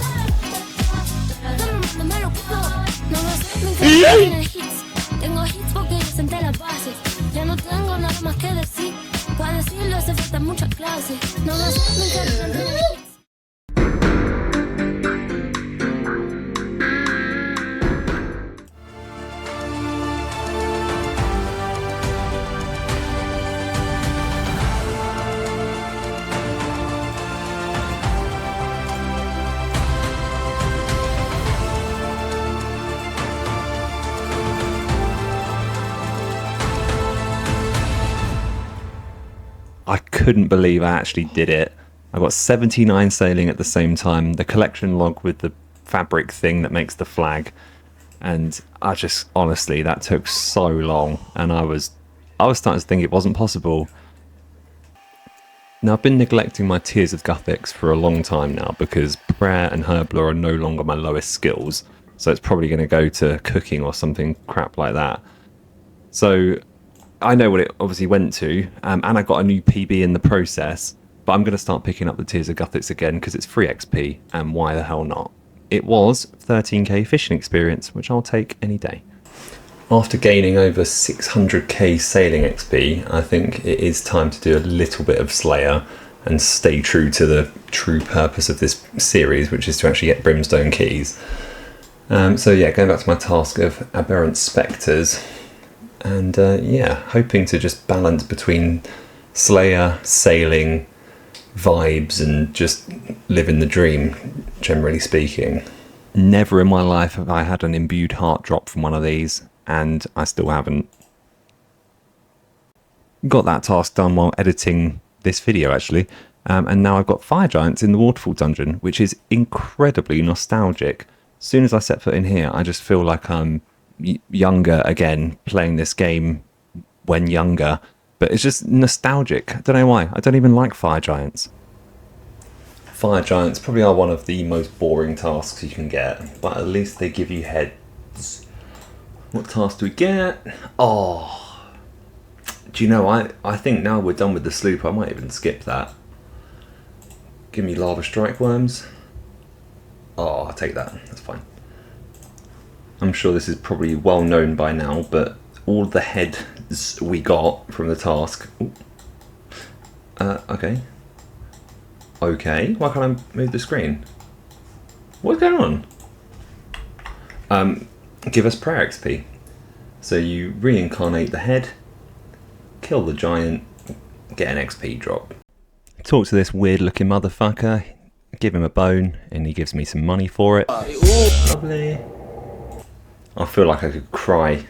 I've just had the urge to check on my spirit seed because I didn't pay for it to be protected. And I've seen this. It's just a stick in the ground and it's dead. So, rip in piss. We'll have to get another spirit seed somehow, which means maybe another visit to the mole. Oh, that's ruined my life, to be honest. But what can you do? 80 sailing, boy! So I did allude to the fact a while ago that I was going to splash the cash and halve my 10 mil cash stack, which is now 11 mil. And what I want to do is actually get a significant upgrade, which is going to save a lot of time, a lot of hassle, but it costs 5 mil, which is, you've probably guessed it by now, which is change my respawn point to Edgefill. Now the reason for that is because every time I death pile or death bank or anything, I respawn in Lumbridge. I have to pickpocket some men, get some cash, buy an axe from Bob's Axes or whatever, cut the tree, go up to Ferox Enclave, get the looting bag. Oh, count check. Straight on prayer. Then I have to go from the Ferox Enclave back to Edgefill and then back to Ferox Enclave. But by respawning in Edgefill, I think we'll probably halve the time at least for the looting bag reset. So we're going to go and talk to Christilia here. Oh, watch it go. Here we go. Watch her go. Oh, that's painful. That is painful, but that is going to be so worth it. Oh my god, I can't believe I did that, but that's what money's for. Use it or lose it, baby. It just took me about half an hour and 52k thieving XP to get that whiteberry seed, which I need for my farming contract. I randomly remembered there's an Arceus spell that gives you a chance to resurrect a dead crop or a dead farming patch. So I'm going to try here to resurrect my dead spirit tree. I've never used this before, so I don't know if it works or not, but it's worth a try. That sad looking stick might come back to life. And if it doesn't work, it just clears the patch. Shit! I wasn't recording, but the very next birdhouse run that I did, I got an egg that you sacrificed to this shrine thing, and I got a spirit seed from it. So we get a round 2 on the old Brimhaven spirit tree. While we wait for the spirit tree to grow, I thought I'd go and do a bit of sailing charting, which I haven't actually done in a long time. I did it when it first came out, and never really did it again. So I've done it a bit more systematically this time, but that does result in me drinking a lot of random beers that are scattered around the ocean and then having to deal with the consequences, like killing one of those guys on my boat. Apparently this little ball bag can hit up to 50 if you're not praying correctly. Big sweaty XP drop coming in for completing the Rainbow Reef charting. And the same again here for completing the Southern Expanse, 17.3k. It will take that any day of the week. And 99 sailing coming in. Only joking, it's a beer that makes you look like you've got a 99. But you probably believe me there. So we've wrapped up the charting we're going to do for today. And if you take your book of charting to Charting Charles McAtlas, he gives you another, even sweatier, even slipperier XP drop for doing so. So that we'll wrap it up for there. But we will definitely continue to chart the 7 seas in future. 81! We are officially able to teleport to Brimhaven via Spirit Tree now, since this one that I didn't pay for survived, thank Christ. An absolutely stonking farming level here, 92, we're halfway to 99 on the Ultimate Ironman. That is wild considering we gathered all the seeds ourselves. Kicking a porcupine looking thing for another great level, 84 Hunter. We can now bare hand catch Ninja Implings. 82 sailing. Right, I know what you're thinking. This series is about getting Brimstone Keys, and we've barely got any Brimstone Keys this episode. So let's crack on.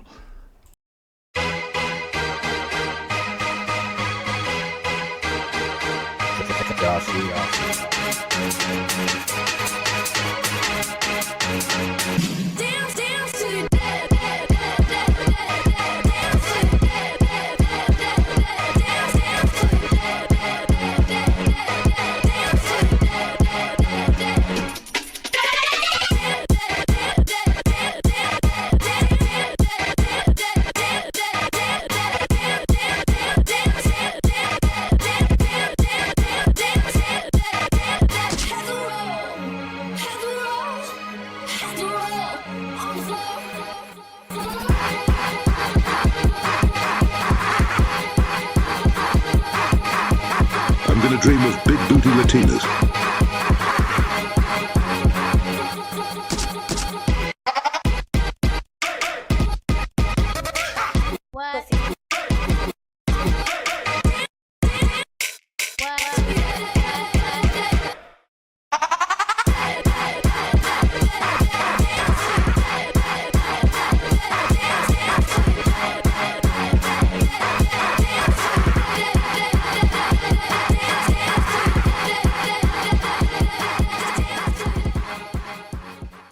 Right, we're going to wrap it up there. That was an absolutely massive episode. We got 93 strength, 88 hit points, 84 hunter, 82 sailing, 82 slayer. We're up to 134 Brimstone Keys, and I absolutely stretched my editing skills to the bloody max, but I think it paid off because I'm quite happy with how that turned out.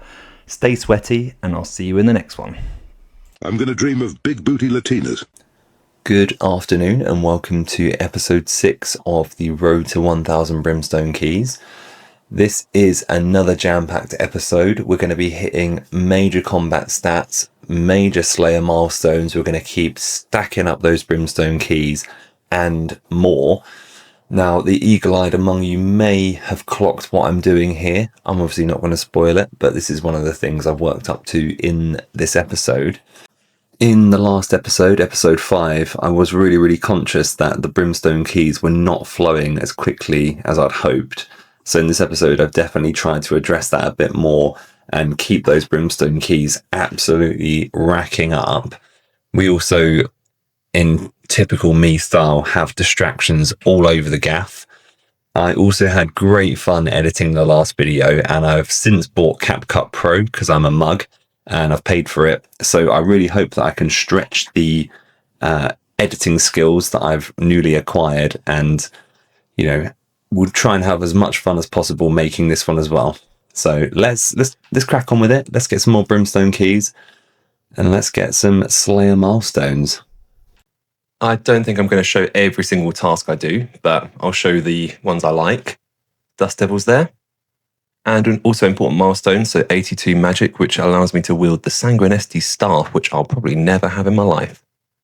My favourite, Worms in the Charred Dungeon, the Dragon Metal sheet printers, and they did indeed print more sheets, 4 that you can see there, which would mean that I've had about 12 now in my life. In the Jorgerman's prison, Jorgerman, whatever it is, Dagonoth, nice AFK dream here, just racking up the XP without even looking.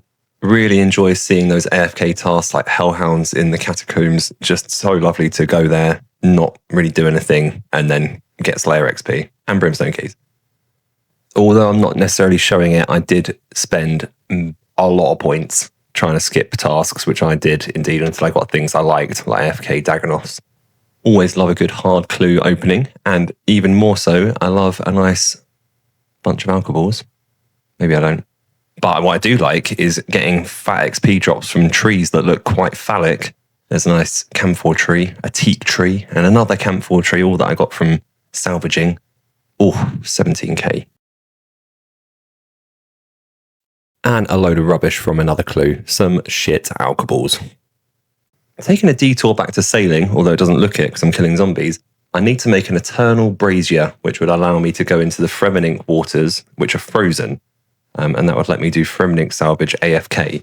But to do so, I need to use rune nails to build it. And the only thing that drops rune nails are the Fremenink salvages, which obviously I can't get, or these zombies in Tarn's Lair, which are absolutely horrendous. Now, you need 16 of them. And as you can see here, they drop them pretty infrequently. I think I killed about 300 of these zombies. And they have to be the 61 to 80 level zombies. Did in the end get the 16 I needed.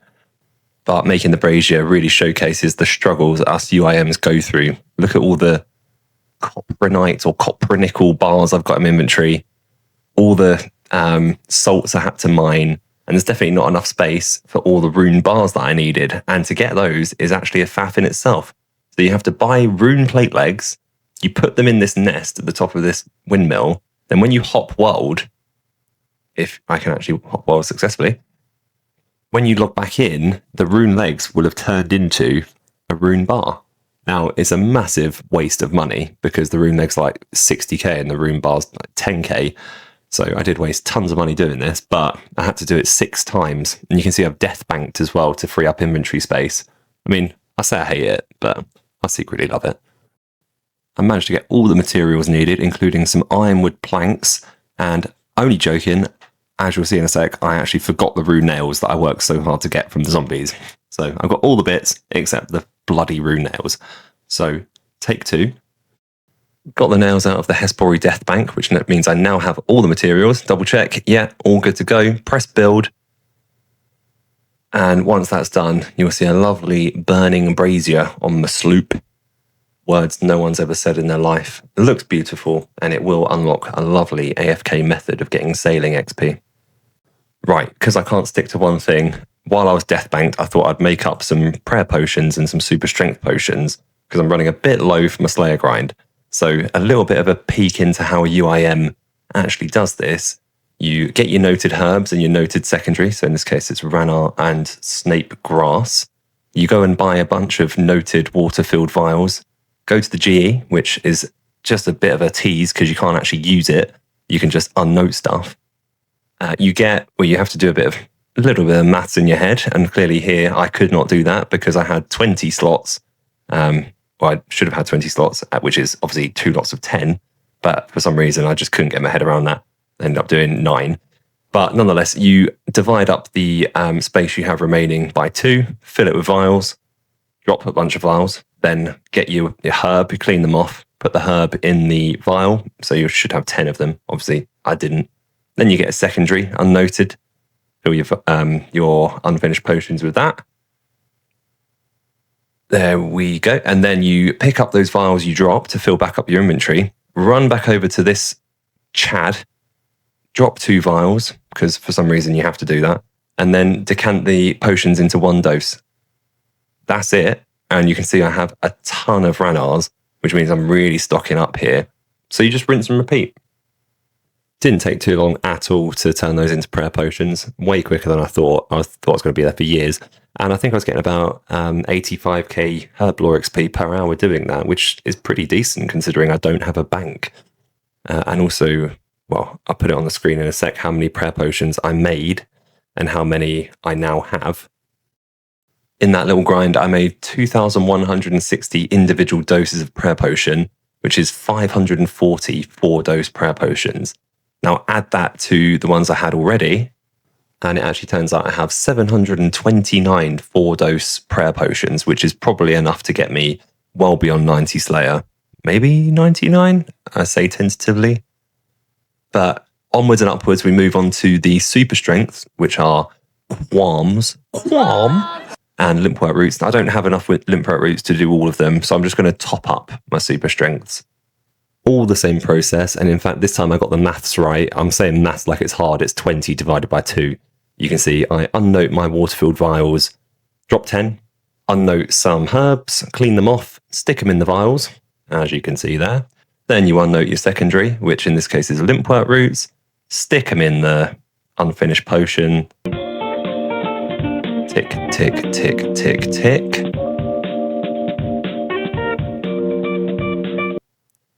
And then unnote some more water-filled vials to fill up your inventory space. Well, in this case, I picked them off the floor. Head back to Bob, drop 2 because still don't know why. And then he decants them into noted 1 doses, pick up the 2 you dropped, and then go and unnote 10 more herbs. Easy. Shut your fucking mouth! So all in all there, I added another 94 4-dose super strengths to my stack, which should get me through at least 94 Slayer tasks, I would say. So we're pretty stocked up, feeling pretty happy, feeling pretty rich actually, because those prayer potions were worth over 6 mil and the super strengths were worth a fair bit too. But here I'm just gearing up for the next task. I remember showing this a long, long time ago back in episode 1, where you put everything to a 4-dose with Bob. You unnote your empty vials to fill up the inventory, unnote the super strength and the super attack, take out about 8 or 9 prayer potions and then drop them all. And the reason for that is when you go to decant them, we're going to put all the noted ones back into 1 dose, but we still obviously want our unnoted 4 doses. And once they're all picked up, we're ready to crack on with some Slayer. Every time I get jellies, I nearly cry because it makes me remember that I alked my ancient staff, so I can't autocast Ice Burst. A task you'll never catch me skipping is Worms in the Charred Dungeon. I just love them too much, even if I do end up dropping all the Dragon Metal sheets over to the main these days. Yoink! Yoink! What you will catch me skipping every time, though, is Fossil Island Arseholes. I'm never going to do that task again. I absolutely bloody hate it. Now, this clue, turns out I get one of the most sought-after UIM collection logs going, which is the Bando's plate body. It's really useful for storing Abando's Godsword later in life, but we're a long way off that. Have you ever seen an imbued heart drop from a superior? Because I haven't. Now I'm giving you full permission to roast the hell out of me, because I completely forgot here that Scottizo is a demon, and I'm absolutely bashing away at it with a Dragon Simi, not an Emberlight, or, well, I can't get Emberlight, but an Arclight. Just, for some reason, completely forgot about that, so this was a complete fail, so I had to teleport away and waste the Dark Totem. And then I got a Water Fiend's task, which I hated, so I skipped it. I will eventually be using magic and range to do my Slayer tasks, so I definitely need an imbued Slayer helm. You're probably thinking, why have you waited this long to get this?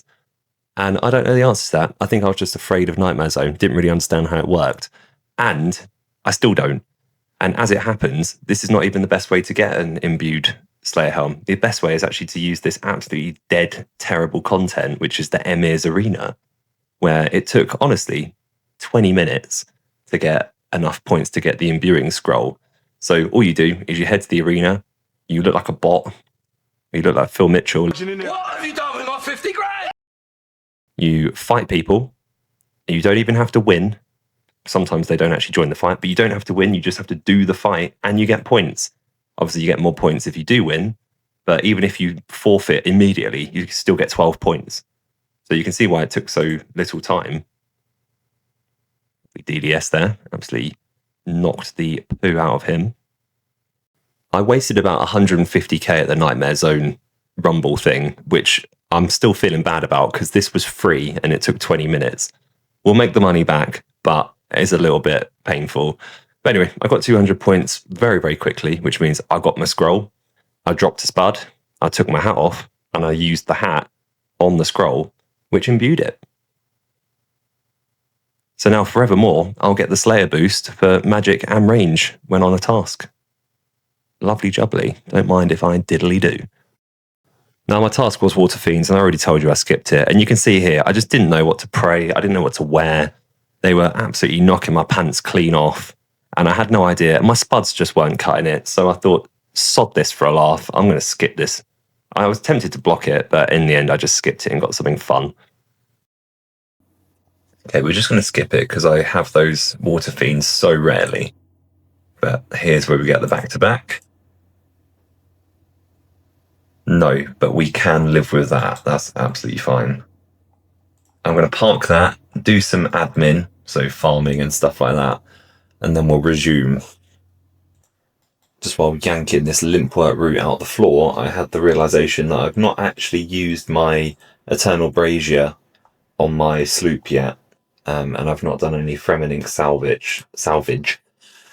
So I'll cram some of that in this episode as well. I'm just very, very conscious I got 82 Slayer and I'm 40k away from 83, which means we'd be able to use the Dragon Boots ornament kit on a pair of Dragon Boots very, very soon, which is what prompted me to start this series in the first place. So yeah, I really want to prioritise getting that and then balance the Sailing and Slayer a bit more respectfully. Just paid 60k to send my sloop to the Radica docks, so I better make that money back pretty quickly because I am 150k down on the Nightmare Zone of failure, 60k down on the sloop transportation, and I just want a bit of money. I'm missing that green cash tag, to be honest, so let's get salvaging. I've been salvaging about an hour now and only made around 40-ish k. But the good news is, and I completely forgot about this, and I'm glad that I got the Brazier first before anything else, is that you do get rune nails from the Fremenink salvage. You also get cotton seeds, which I literally just got before hitting record, and I got an ironwood seed too. Not sure how rare they are, but XP is XP, trees are trees, cotton's cotton. And those nails I can then use to build things like rune cannons and stuff. So I'm going to cope with my cash loss here. Remember, I'm tight by assuming or just thinking of it that I've paid about roughly 100k for an ironwood seed and some cotton seeds and some rune nails. Actually, how much is the ironwood seed worth? That's a good point. If it is actually 100k, no, nowhere near. But oh well, it doesn't really matter. Money's money. It comes and goes. Like I normally say, use it or lose it, baby. And I neglected to mention one key factor, which is that I've not really been doing this like with much effort, to be honest. I've been editing this video and I've got around 65k XP per hour, pretty much 100% AFK. All I have to do is just salvage, let it do it for a minute or two, drop everything, do it again. So when it comes to it, I'll probably do this like majorly AFK while I'm doing other stuff to get up to 87. Oh, and look at that. Berserker Helm, just as I'm speaking. I'll do it AFK while I'm editing videos and stuff and get 87 sailing rather than having to go to the bloody Gwyneth glide and, you know, numbing my brain doing that. I was not recording, but look in my inventory, there's a smouldering stone. That is a 1 in 32,000 drop from Hellhounds. People go their entire life without getting one of these. I think Chunky O'Neill, Josh Isn't Gaming, spent like 1,000 hours trying to get one. I just logged in after work and got it. I'd rather eat my own feet twice on a Sunday than do a Fossil Island Wyverns task, so I am skipping the hell out of that bad boy and getting something better. Bloodfeld will do. Big booty Latinas. I have no shame in saying that when I was 10, I did trade my rune armor to someone at Varrock to trim it. I know I'm making a huge mistake here, but I am going to drop the smouldering stone over to the main. Now, I know everyone's going to say, that's the wrong thing to do, and I'm an idiot, and all of those things are true, but I just don't fancy grinding the Dagonoth Kings. There's nothing worse that I can think of right now. I've got too much on my plate. The reward isn't that great. It's just a master clue step that, I mean, how often will that come up? But yeah, over to the main it goes. Right, no turning back now. It's done. It's done. At least I was decisive. Clobbering this big booty Bloodfeld for 73 prayer. Ah, the Pope, so religion. Here we go for the task that will get us 83 Slayer after all this time. Oh, I hate that task, but we only have to do it for a short while, so let's do it. They said ChandlerBong was mad.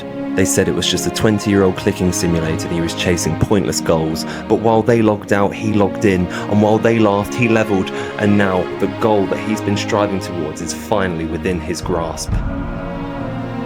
Is of course the Dragon Boots ornament kit. Attach that to them and then store them in my house. My soft goal, my long-term goal, will be to get 83 Slayer, which will allow me to kill the spiritual mages that drop Dragon Boots.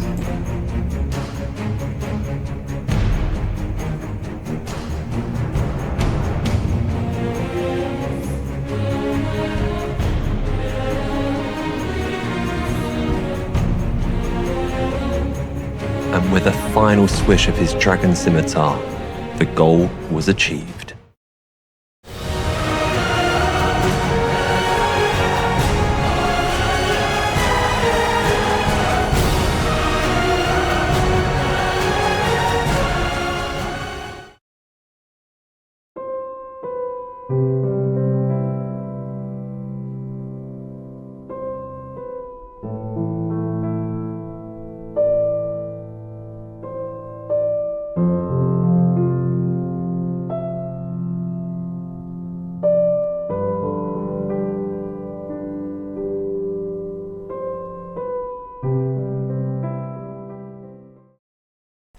So we're going to wrap up this episode in a really rather cyclical, poetic way by ending where we started, salvaging Fremenink shipwrecks in the frozen oceans.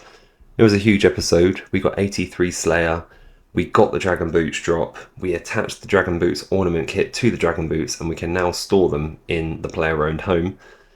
Our attention now turns to doing something with these 6 dragon metal sheets, which of course requires 87 sailing. Now it's not just a case of simply getting 87 sailing and then away we go. We need to get 87 sailing so we can go and kill frost dragons. We need to get dragon nails, we need to get the broken dragon salvaging hook. We're a long way off, but we're going to do it. We are pumped up. We're ready to go. This is ChandlerBong. We're going to get 1,000 Brimstone Keys eventually, but stay tuned. We're coming back for more. Welcome to episode 7 of ChandlerBong's Road to 1,000 Brimstone Keys series. The previous episode we made a massive step forward with our Ronald McDonald boots, the Dragon Boots G, and we've also made some major sailing gains too. Now you're probably wondering, what the hell does sailing have to do with getting Brimstone Keys? And it's a valid point, but I'm here to address it. So being an ultimate Ironman, we'll often get drops that we have to do something with right away. Because you can't store them, you have to kind of switch your whole life around just to either get a level, get another material, make something or do something with it.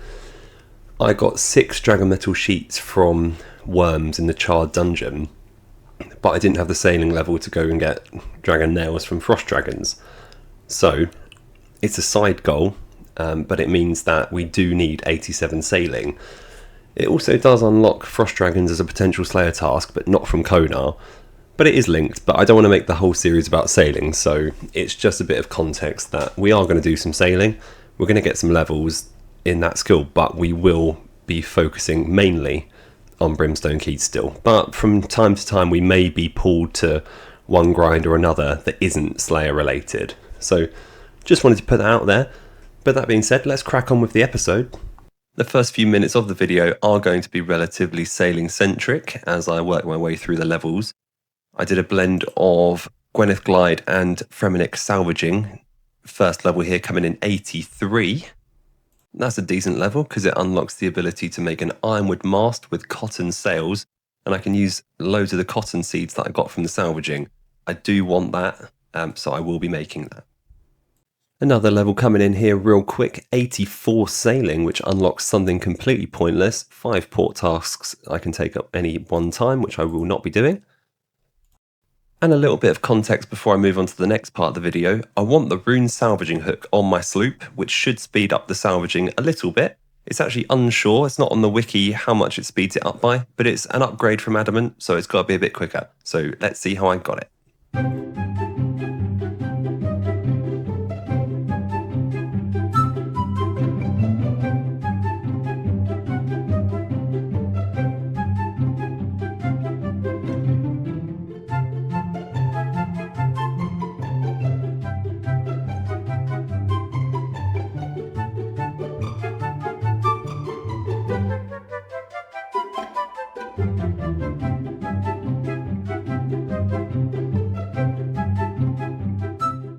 Nearly wiped to an aberrant spectre while getting those materials, but there we have it, a rune salvaging hook. Next on the shopping list is an ironwood mast with cotton sails. The reason I want this upgrade is because the speed boost duration goes from 30 seconds to 33.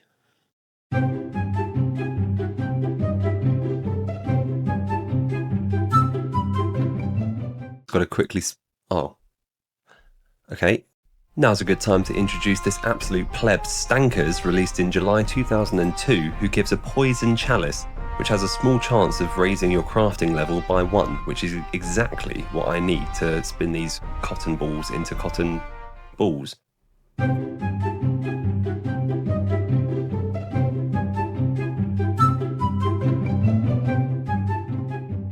Okay, got all the bits to upgrade my mast and sails. Only joking, I didn't turn them into bolts of cotton. Should be quick because I can just use the loom. He's done it again, that Harry Kane.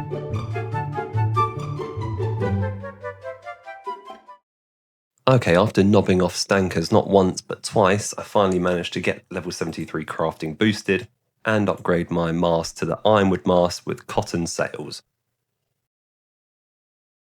We interrupt this program to bring you a special report.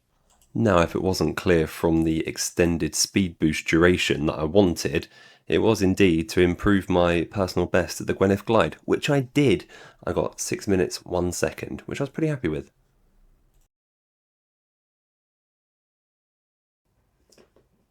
85!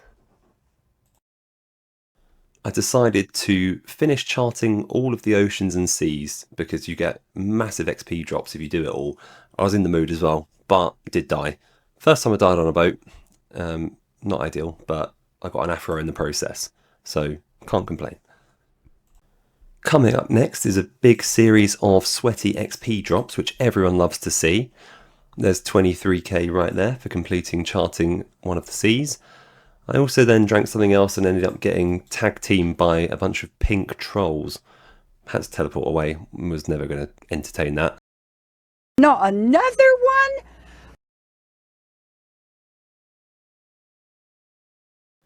Yet another 23.9k XP drop, which gets me 86 sailing and unlocks the ability to build dragon salvaging hooks, which is my goal all along. How are you? I am under the water. 35k bonus XP. 6.9k. And then the big one coming in here. 135k XP. And the big 187 sailing, finally, we salvaged over 3,000 Fremenic salvage. I'll put the loot on the screen for you, but we don't have to do that again for a long time. And as everyone loves XP drop dopamine hits, here's a few more farming ones. So Ironwood Tree, 20k XP. And another Ironwood Tree, 20k XP. And I got a few more from the sailing grind as well. The last bit of sailing related shenanigans in this episode is going to be getting myself 2 rune cannons for the sloop, which means buying a ton of rune legs, cost me like a mil, putting them in a bird's nest and then turning them all into rune bars. Had all the rune nails from the Fremenic salvage anyway, and I grew my own ironwood trees, so can crack on and upgrade these cannons. Going from that quite nice green, to be fair, to the luxurious and refined blue of runite. So that was the first one. I want 2 so I can have a jobless Jim or someone handling it while I do the other one. So upgrade the starboard side or port, never know the difference. And with that upgrade, that's all the sailing I'm going to do this episode. While I do appreciate the fact that I drank a beer on my boat and then it killed me and gave me an afro, I do want to put it back to what it was because I have been using my player's likeness for imagery and stuff in video, so I want it to be consistent. And yeah, I also want it to kind of look a bit like me, and I don't have an afro. Now, a fun fact about the hairdresser is that it was added about 23 years ago to the game, but you used to have to pay for it. And nowadays, as part of the diversity and inclusion update, it's free. What a sexy boy. This feels pretty good. Getting all my stuff out of the stash storage, dusting it off, stick the Slayer helm on, get the Dragon Defender back on. We're getting on with it. We're going to get those Brimstone Keys. We're also going to use the Dragon Boots G that I worked so hard to get.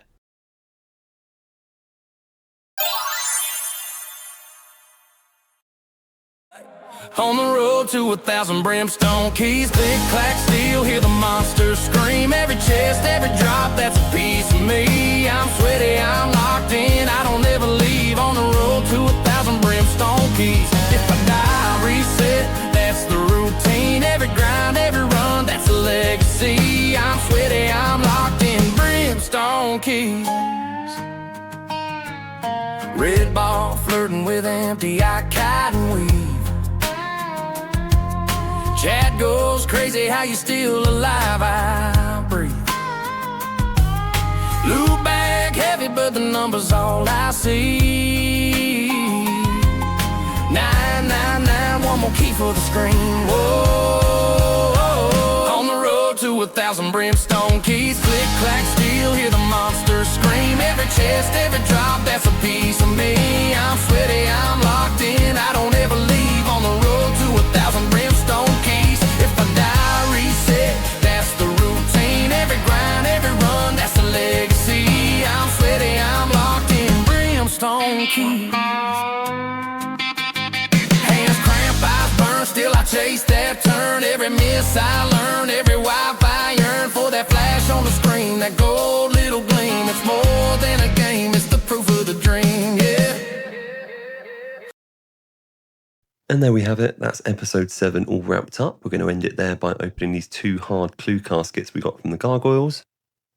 Nothing there, but in the second one we did get a Sarah page, which I didn't have. In this episode, just to recap, we got 87 sailing, we made a rune salvaging hook, we made the ironwood mast and cotton sails, made 2 rune cannons, got 95 strength, 89 hit points. added 16 more Brimstone Keys to the tally, an AI-generated country music singer sang a song, and now we're at 172 Brimstone Keys. Keep watching, and I'll see you in the next one. We've made it all the way to episode 8 of the Road to 1000 Brimstone Keys, and while I was doing a task, I thought my character wasn't responding when I was clicking, but it turned out it was a guy who was wearing exactly the same clothes and stuff as me, including Dragon Boots G. So the last episode ended, we got 87 sailing, which was the final level needed to get to Brimstone, which is where the frost dragons live, which have the chance to drop dragon nails. That was a mouthful. We've got it out. But the main thing that I needed was the broken dragon salvaging hook. Without that, obviously, the salvaging hook goal that we're striving towards is just completely dead in the water. So these great white sharks can only be killed with cannons, and they drop the dragon salvaging hook 1 out of 1038, I think it is, about 1 in 1k. So I was prepared to have a bit of a long grind, and I managed to get in the flow of it and actually really enjoyed it, to be honest. I could definitely have stayed there much longer than I did. Spoiler. I actually got it after 231 kills. So I came in 4 times under rate for that, what turned out to be a 35 mil item. Couldn't believe it. Obviously, money doesn't matter because we can't sell it on the GE here, but 35 mil for a salvaging hook is absolutely nuts. But I was kind of sad in a way because I was really enjoying all the loot and all the, well, not XP, but, you know, all the little bits of range XP I was getting from shooting these great white sharks with my cannons. And Jittery Jim and I were absolutely tag teaming them. And we had a nice flow going. Just reverse my boat in there, get 77 range, and just keep cracking away, really. It was kind of expensive in mithril cannonballs, but I did make all that money back and more, even though I bought 8,000 cannonballs and only used like 2,000. So all's well that ends well. So with 87 sailing, the next thing to do is to head to Brimstone to start killing frost dragons, which drop dragon nails. I only needed 16 dragon nails, but they're very rare and they're very expensive. I say very rare. They're 1 in 65 from frost dragons. So I started killing them. They have 100% weakness to fire spells. So I was using fire wave, I think it is, which was killing them quite quickly, to be honest. And they're not very good money makers. The drops are a bit rubbish. And the mage XP was good because of the weakness. But I'm going to throw a little spoiler out there because the luck that I got with the salvaging hook drop was not reproduced with the luck for the dragon nails from these guys. I killed loads of them, and I was starting to think you might have to do something to unlock the possibility of getting the drop. But finally, after 174, which is nearly 2.5 times dry, I got a drop of 14 dragon nails. So that's good because they drop them in 5 to 15 increments. So I potentially could have needed 4 drops to get the 16 I need. But in this case, because I got 14, I only needed 2 more. And I ended up getting 20 in total after about 250 or so kills. Took ages, but got loads of experience. Lost money on the runes, actually, but doesn't matter because we were just 1 step away from getting the salvaging hook. Of course, need to learn how to make it, so unlocking the schematic. And then what I thought would be the easiest part was getting 2 rosewood logs. Now, the only way I can do that without 92 woodcutting is to salvage Fremenic salvages for them. But they're 1 in 835 drop, I think. And I even got 88 sailing doing it. I got that first rosewood log in about 5 minutes. So I thought it's going to be, 10 minutes to get all of them, or just 2 of them. Because with sawmill vouchers, you can double the number of planks you get. So I wouldn't need to get 4, I just need 2. But then after over 5,000 salvages total, I got the second one. I made so much money just getting these 2 logs. So, and loads of experience as well. So I'm not too mad about it, but I do kind of wish it was as lucky as the salvaging hook. But I'm kind of glad I did luck out on one thing of the materials list at least. When an unexpected grind stood in my way. Look what is on the ground. It is number 6. The odds were stacked high above me. I don't think I'm going to get 6 Dragon Metal sheets anytime soon again, so I better make the most of this. I took to the seas. I achieved levels I never thought I could. I unlocked unlocks I never thought I would. And then one fateful day, I made the upgrade that will last forever. I am ChandlerBong, and I am the ultimate Ironman with a Dragon Metal salvaging hook on my sloop. The road to 1000 Brimstone Keys may be long, it may be windy, but when challenge arises, we don't veer away. We embrace it, we take it on head first, whatever it may be. Some people called him stupid, others crazy, and others just didn't even watch the series to start with, but it doesn't matter now because I have achieved the impossible. Okay, look, I know it's not that big of a deal, but when I only have 28 inventory spaces and I had to sail the 7 seas for countless hours, store stuff in my looting bag, constantly juggle things, get, you know, dragon nails and rosewood logs and God knows what else, I'm just really proud that I was able to get all of that, to be honest, like on an account that can't bank. It's just wild, you know, these are some of the rarest drops in the game, like 1 in 1,000 from great white sharks that you can only kill with cannons. But, you know, it was also a nice break from slaying. It kept me sane, I guess. It was good fun. I enjoy sailing. However, I did want to do a few bits before getting back to slaying, so to break up the Slayer grind and keep progressing the account, I've been chipping away at the 6 or 7 Grandmaster quests I have left, so I thought I'd have a stab at Sins of the Father, which is pretty easy except for one final boss fight. Risk it for the biscuit. Oh, biscuit not acquired. Oh, that is so painful. Oh my god, we're like 1 hit away at every time and I just can't get that last hit. Also can't get to the place to pick my stuff up for 10 more minutes. Now, a kind of fun fact here is that I didn't realise the boss had a death bank. I thought it just death piled your stuff, so I went and got a looting bag in the wilderness, so if I got PK'd, I would have lost everything.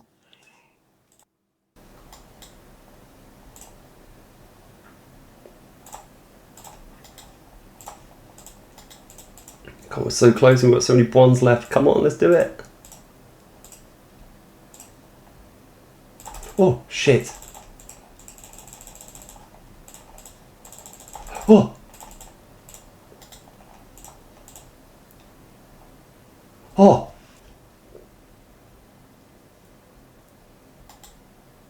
And we did it.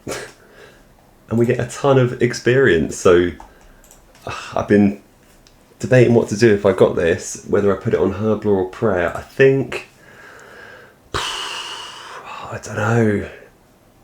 I think we should probably stick to the true UIM way of doing things, which is Herb Lore. Prayer I can do pest control for. Yeah, let's do Herb Lore. 15k. 15, so 30k. 45k. Oh, I'm close to a prayer level. 60k. 75k. 90k Herb Lore experience. So after that boss fight, some hits of hard clue casket dopamine, resulting in crap followed by poo, followed by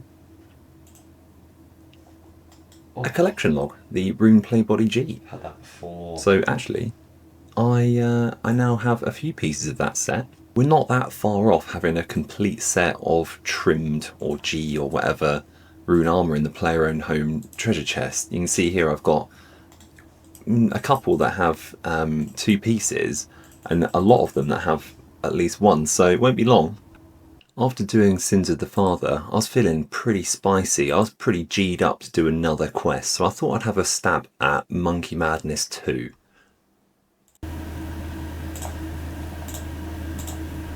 Oh, yes. Oh, thank Christ. Why do stuff yourself when an NPC can do it for you? A person who thinks all the time has nothing to think about except thoughts. Out of ones, hit. Oh!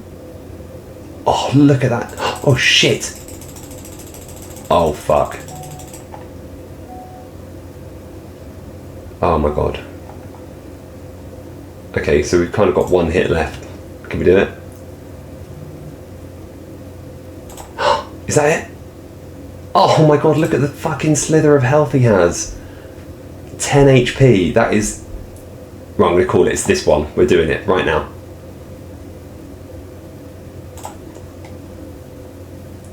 Oh, what did I say? First time. First time! And that's why you watch a guide. A guide from 3 years ago, but it was a guide nonetheless. We did it. Sadly, Neve did die. Got crushed by a rock. Oh, we did it. Oh, and there's XP. I forgot about the XP. Oh. I'm very happy with that. This is turning into quite a big episode because with this hit, I get 96 strength. 99 is in sight now. And the train just keeps ploughing on. Big round 90 HP coming in here. That is a beautiful number. I know you've been wondering where my farming's at. And here's my farming, because it's 93 now. Oh my gilly goodness, we can plant 3 spirit trees. Le Bosch. Le Bosch! Collection log, Guthix chaps. Probably should have put them in the looting bag, but I put them in my treasure chest instead. Oh well. I was very close to a prayer level, and I was a bit unsure how to get the experience quickly, but I kind of wanted to also kill 57 birds with 26 stones and unlock the Cam Torum Quetzal landing site so I could get to the the Perilous Moons more quickly. So I did Hunter Rumours. I got 20 loot sacks there, so I was opening them up and I got a Guild Hunter top, which I'm not sure is ultra rare, but didn't expect to get that at all. I just really wanted Blessed Bone Shards for the prayer experience and 10 Quetzal feeds, which I think are a 1 in 2. So I was cutting it pretty fine. You do get plenty of logs from this, which I don't really have any use for. The herbs, it's kind of painful to drop them because I really need to get my herb lore level up. So all the experience would count, but obviously inventory space is pretty tight, so I had to drop the lower level herbs. But I also got the Guild Hunter legs from the same 20 stack of 20 loot sacks, which that is kind of unusual. I think they're like a 1 in 60 or something like that. This account's luck is pretty busted, I have to say, unless it's rosewood logs, of course. But I did get 11 Quetzal feeds in the end, as you can see there, which means I did unlock and build, rather, the Cam Torum Quetzal landing site, so I can get to the moons double quick now. If you have not done this before, the Blessed Bone Shard method, you essentially just get your Blessed Bone Shards or break down various bones from different monsters and bless them, and then use jugs of wine on this libation bowl. What I do normally though is I go and hunt some hunt for some sunfire splinters from Sunlight Antelope, just falling over my own brain here. But that grants you an extra 100 experience per sacrifice. So I got my 74 prayer there, which was pretty nice. I remember when I was struggling to get like 43 prayer back in the day, which now that seems, God, a long time ago. It's also incredibly good dopamine, just smacking this bowl, chucking wine in. I don't know what you're doing with it. You're not drinking it, are you? You're just sort of waving at it. But yeah, 600, 600, 600, 600. Lovely. I ran out of prayer points, so I had to recharge quickly. But then continue whacking away at it. I could envisage a world in which I get my 80 prayer and beyond doing Hunter Rumours, because it was fine. You know, it was quite fun, to be honest. I got a Hunter level in the process, got up to 85 Hunter just from trying to get my prayer up. So it really was 59 birds with 16 stones in the end. Pretty happy. I think I'm slightly addicted to opening clue caskets at this point. It's just, you never know what you're going to get. Rubbish, but maybe not rubbish, like Armadillo Plate Body. If you wanted further proof I'm addicted to opening these, here's 2 more. And look at that. Both of those items there are actually a clue step in themselves. Rune Heraldic Helm and also the Heraldic Shield. So I can go ahead and put those straight in a stash unit. I have warned you before in previous episodes that the road to 1000 Brimstone Keys is very bendy. You see the number of Brimstone Keys in the bottom right building up, but I've not really shown you much Slayer or me getting them. It is going up though, but the bendy road to 1000 Keys has taken us over to the Wintertodt rewards trolley thing. So I had some rewards stacked up, and I also wanted to make sure fishing was my lowest skill. Firemaking was previously, for the Tears of Guthix. So nothing really of note there, but the seeds are pretty useful because I really do want to get 81 Herblore for Saradomin Brews at some point. I'm starting to farm Toadflax now, so just get this out of the way and then we can get back to the main grind. Whichever developer created the Insatiable Blood Veil, you know what you were doing. You know, look at that, come on. And even that motion there, come on. I kicked so many zeros on this rat before that I actually decided to record it. It was that bad. Clue number 14 billion of the episode. Unfortunately, it's awful. Now this next clip might give you a hint as to what I plan on doing in the near future. Hitting up the old Mage Guild or Wizards Guild. It actually has 2 different names depending on where you read it and what your source of truth is. But buying blood runes, soul runes, and obviously lore runes, and sticking them in my portal nexus so that I can unlock where is it? The Barrows teleport. There you go. So I do intend on doing that in future for some more tankier gear, because currently the tankiest I have is Rune. So I will be here, I will be killing the brothers, and we'll be getting some upgrades. Not yet though. An absolutely stonkingly round number of Brimstone Keys is about to drop here. Well, it's 1, but that means that we get 200 Brimstone Keys in total now. Is there such number as 200? I can't believe it.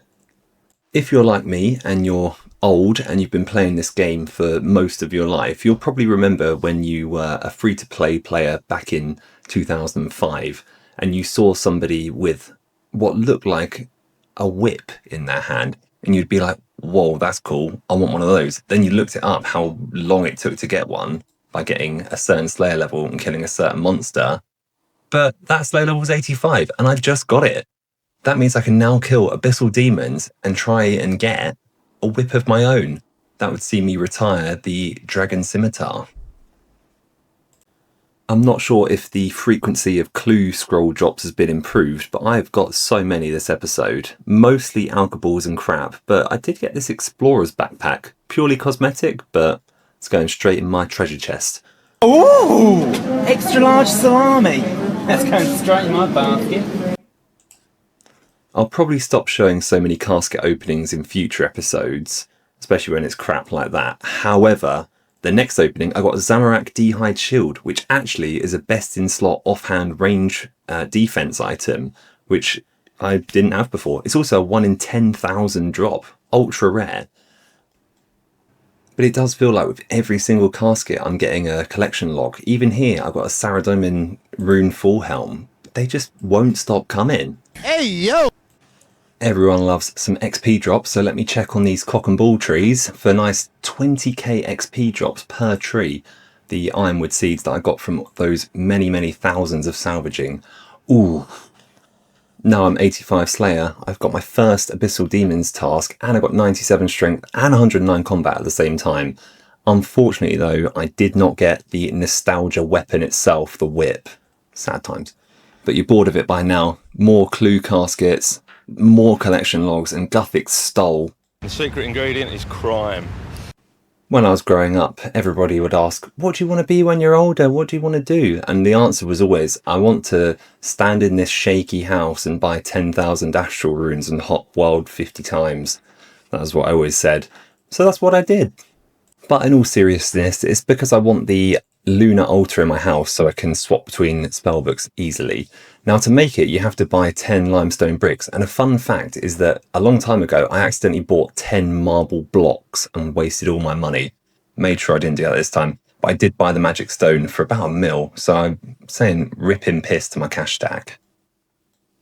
I'm 80 construction, so I can build the altar without any boosting, which is quite a nice feeling, to be honest. It felt illegal, but there it is. So now I can switch between the normal spellbook, the lunar spellbook, and then back again whenever I like. Crafting, come at me. We're going to wrap up the episode right there. After some absolute mega gains, we've got the dragon salvaging hook on the sloop. We've got 97 strength, 90 hit points, 85 slayer. We also got the lunar altar, opened 1,000 or more clues, and I'm killing the new Brutus boss, which is a low-level boss that came into the game today. So a huge episode, more to come, but we don't have to worry about dragon sheets anymore. And last but not least, the Brimstone key count started at 178 this episode, and we're now on 223, so we gained 45. Let's see where we go. Bigger things to come. Keep watching. Welcome, ladies and mostly gentlemen, to episode 9 of the Road to 1000 Brimstone Keys. Now, this is a very big episode because we hit some big milestones. We get up to some tomfoolery, some shenanigans, and we also get quite a few Brimstone Keys. It is also the last episode in season 1 of the Road to 1000 Brimstone Keys, and we're going to end it with a bang. So let's see what I got up to, and I hope you enjoy the video. We ended last episode on 223 Brimstone Keys, so you can see I've already got 10 more there. And we're going to kick off with a hard clue casket opening session. We've got one collection log, the Saradomian plate legs, and a bunch of alcoballs. 3 more hard clue caskets here. Nothing to write home about, I don't think, but nonetheless a couple of collection logs. First was the Ancient Kite Shield, a master clue, which I did have to drop, and also a thieving bag, which I think is purely cosmetic, but it's a collection log nonetheless. I'm officially one healthy boy with 91 hit points, which is incredible because I started the series on 83.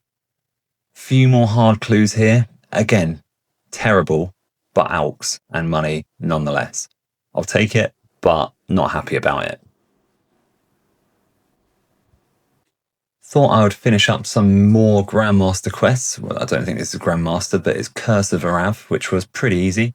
Just had to chop this bloke's arm off and navigate a dungeon full of zombies that were trying to kill me. After this, all we have left is Desert Treasure 2, The Final Dawn, A Night at the Theatre, While Gothic Sleeps, and Secrets of the North. So I'm closing on that quest cape like nobody's business, and I actually do think I've got another quest in me today. So hold on to your pants because you're going to see another one in a sec. But for now, Curse of Arav completed, XP and levels, 75 mining. Nice, haven't mined in years. 74 agility. I'm an acrobatic boy.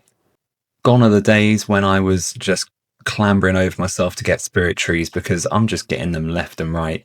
Here's one now, 19k XP, and it's in the farming guild, which means I can now go directly from the farming guild to my house and back again, willy and indeed nilly.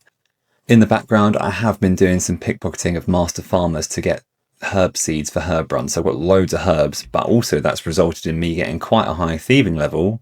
Here you'll see I get 96 thieving, so we're just 3 away from 99. I haven't even really tried at getting that. Alluded to it earlier, but I am doing Secrets of the North here, killing this assassin who sits in a fart cloud. Apparently you can only kill him while he's in the cloud. Makes sense. But of course he's not really a boss. The real boss is to come next. And my gear is terrible, but it's an easier version of the real boss, the Phantom Musper. And I have watched a guide. I don't have any of the stuff that the guide showed me I should get, but we're going to crack on anyway. I know I'm going to die. But I don't mind dying, because I'll learn, and that's the main thing. Strange creature, I know your real name. I know your Phantom Musper. Okay, so ooh, good start. Hit 0. Nice.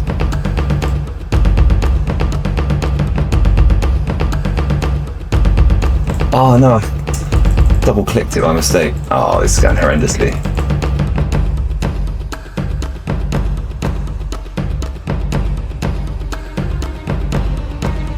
Fine, we'll go all in now.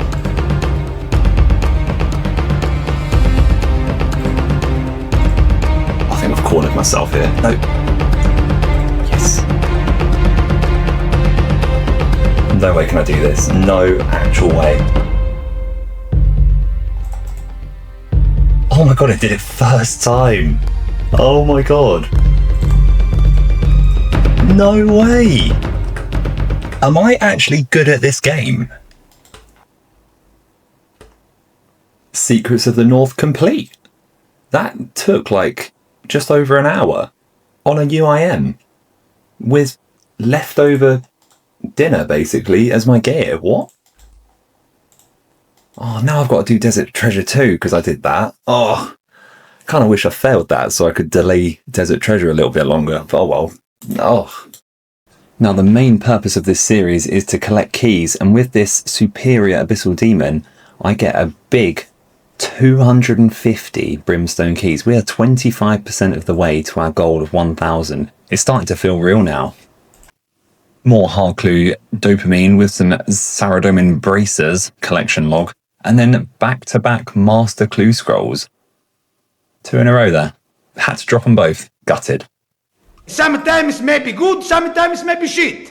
I was very, very, very close to a Herblore level and I needed some quick XP. So I did the hard Cowrin diary, which ironically actually took like 3 hours. So it wasn't quick after all. But I did get 15k XP, stuck it on Herblore, and then got a lovely nice round 75 Herblore.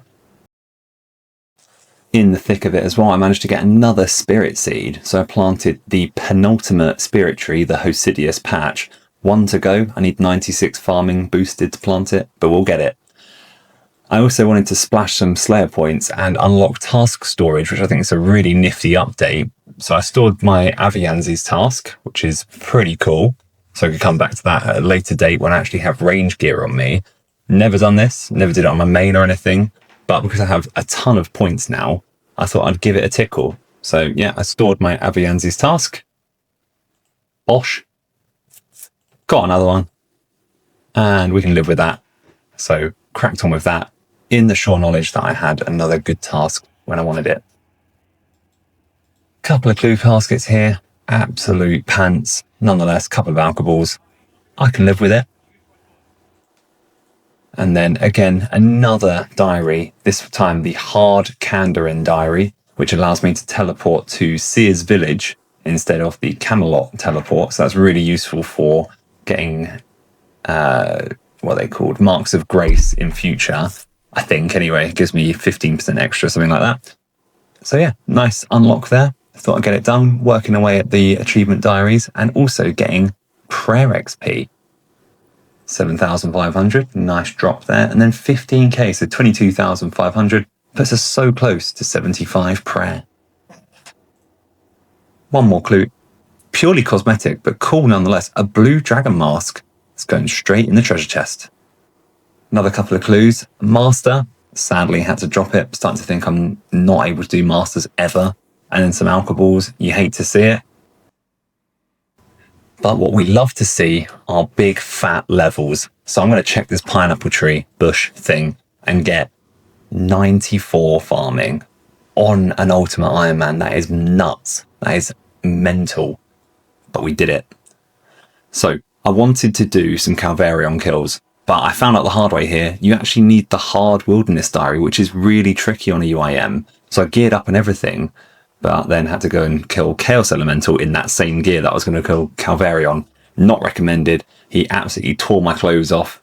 I went through all my spuds and all my supplies. One more hit. That'll do. Emeralds and sapphires. No, thank you. Right, let's go and kill the Chaos Fanatic. Nice and easy. There we go. Lovely. And some pizzas. Right, just Scorpio left. Kill it, kill it. Just kill it. Please kill it. Just kill it, just kill it. Oh my god, one more hit, please. Oh, thank god. And I'm going to die. Oh, got looting back. Pull the lever, pull the lever, pull the lever. Oh, are you kidding me? Oh, you're actually kidding me? Okay, at least it's easy to pick my stuff up.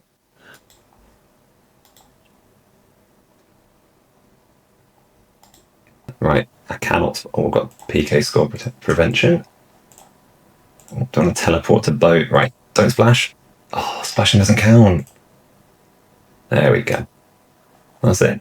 We are done diddly done. Easy peasy. Let's talk to this crazy motherfucker who can't walk in a straight line. And with that, we have completed the Wilderness Hard Diary on an Ultimate Ironman. Can you believe it? And we're also going to get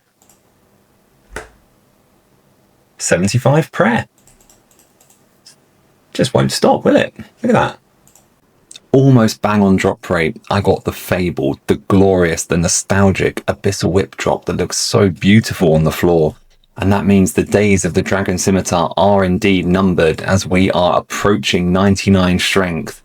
We're going to move to attack and defense, and for that, we can use the whip. The Dragon Scimitar shaking in its boots right now. Oh, look at that whip. So nostalgic. Such memories. Here's the last Slayer level you're going to see this season. It's 87 Slayer, which provides a mega unlock. It unlocks the ability to get big old squishy boys Cave Kraken as a Slayer task, which drop, of course, the Trident, a best in slot mage weapon. I need it. The road to 1000 Brimstone Keys was never meant to be a straight line. It twists, it turns, and it sends you across every corner of Gielinor. I've crossed deserts, climbed mountains, and faced some of the biggest and most dangerous creatures this world has to offer, monsters that could tear a warrior apart without a second thought. But a journey like this has a way of bringing you back down to earth. After everything, all the battles, all the miles travelled, all the chaos along the way, the moment that marks the next milestone won't come from a dragon, a demon, or some legendary beast. It will come from the most familiar enemy of all, a humble rat outside the Ferox Enclave. And with one final resolute kick, I reach 99 strength. I've become the strongest I can be. The road ahead may be long, it may still be windy, and there may be challenges I can't even foresee yet, but what I do know is that I have become the strongest version of myself.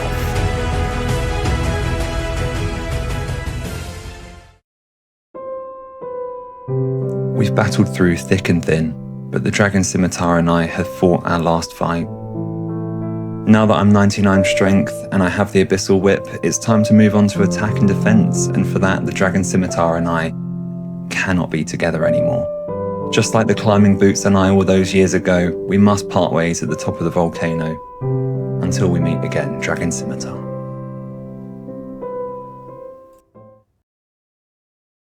And that concludes Season 1 of the Road to 1000 Brimstone Keys. I did want to do a bit of a start versus current position, so I'm going to put on screen some screenshots of where I started versus where we are now. So most notable gear upgrades are indeed the Abyssal Whip and the Dragon Boots G, as opposed to the Dragon Scimitar and Climbing Boots. We also got a ton of levels up to total level 1930, combat 110. Started at 102, you can see my strength level there was 82 to start, and Slayer was 75. Now 99 strength and 87 Slayer, 92 hit points as well, which I got today, and also importantly my net worth, I guess. So I started with 1 mil cash and about 7.5 mil in the looting bag, and you can see now I have 16 mil cash and 35 mils worth of stuff in the looting bag. But the whole point of the series, we now have 293 Brimstone Keys. Loads more to come, but we're going to get them. Thanks for watching. See you in the next season. You jumped out of my dreams, pretty eyes so wise and pristine. I couldn't ask for more than the day you came to my door. Open eyes cause I couldn't believe that you were right in front of me. Feeling pushed right through my heart, fireworks lit right from the start. Got me on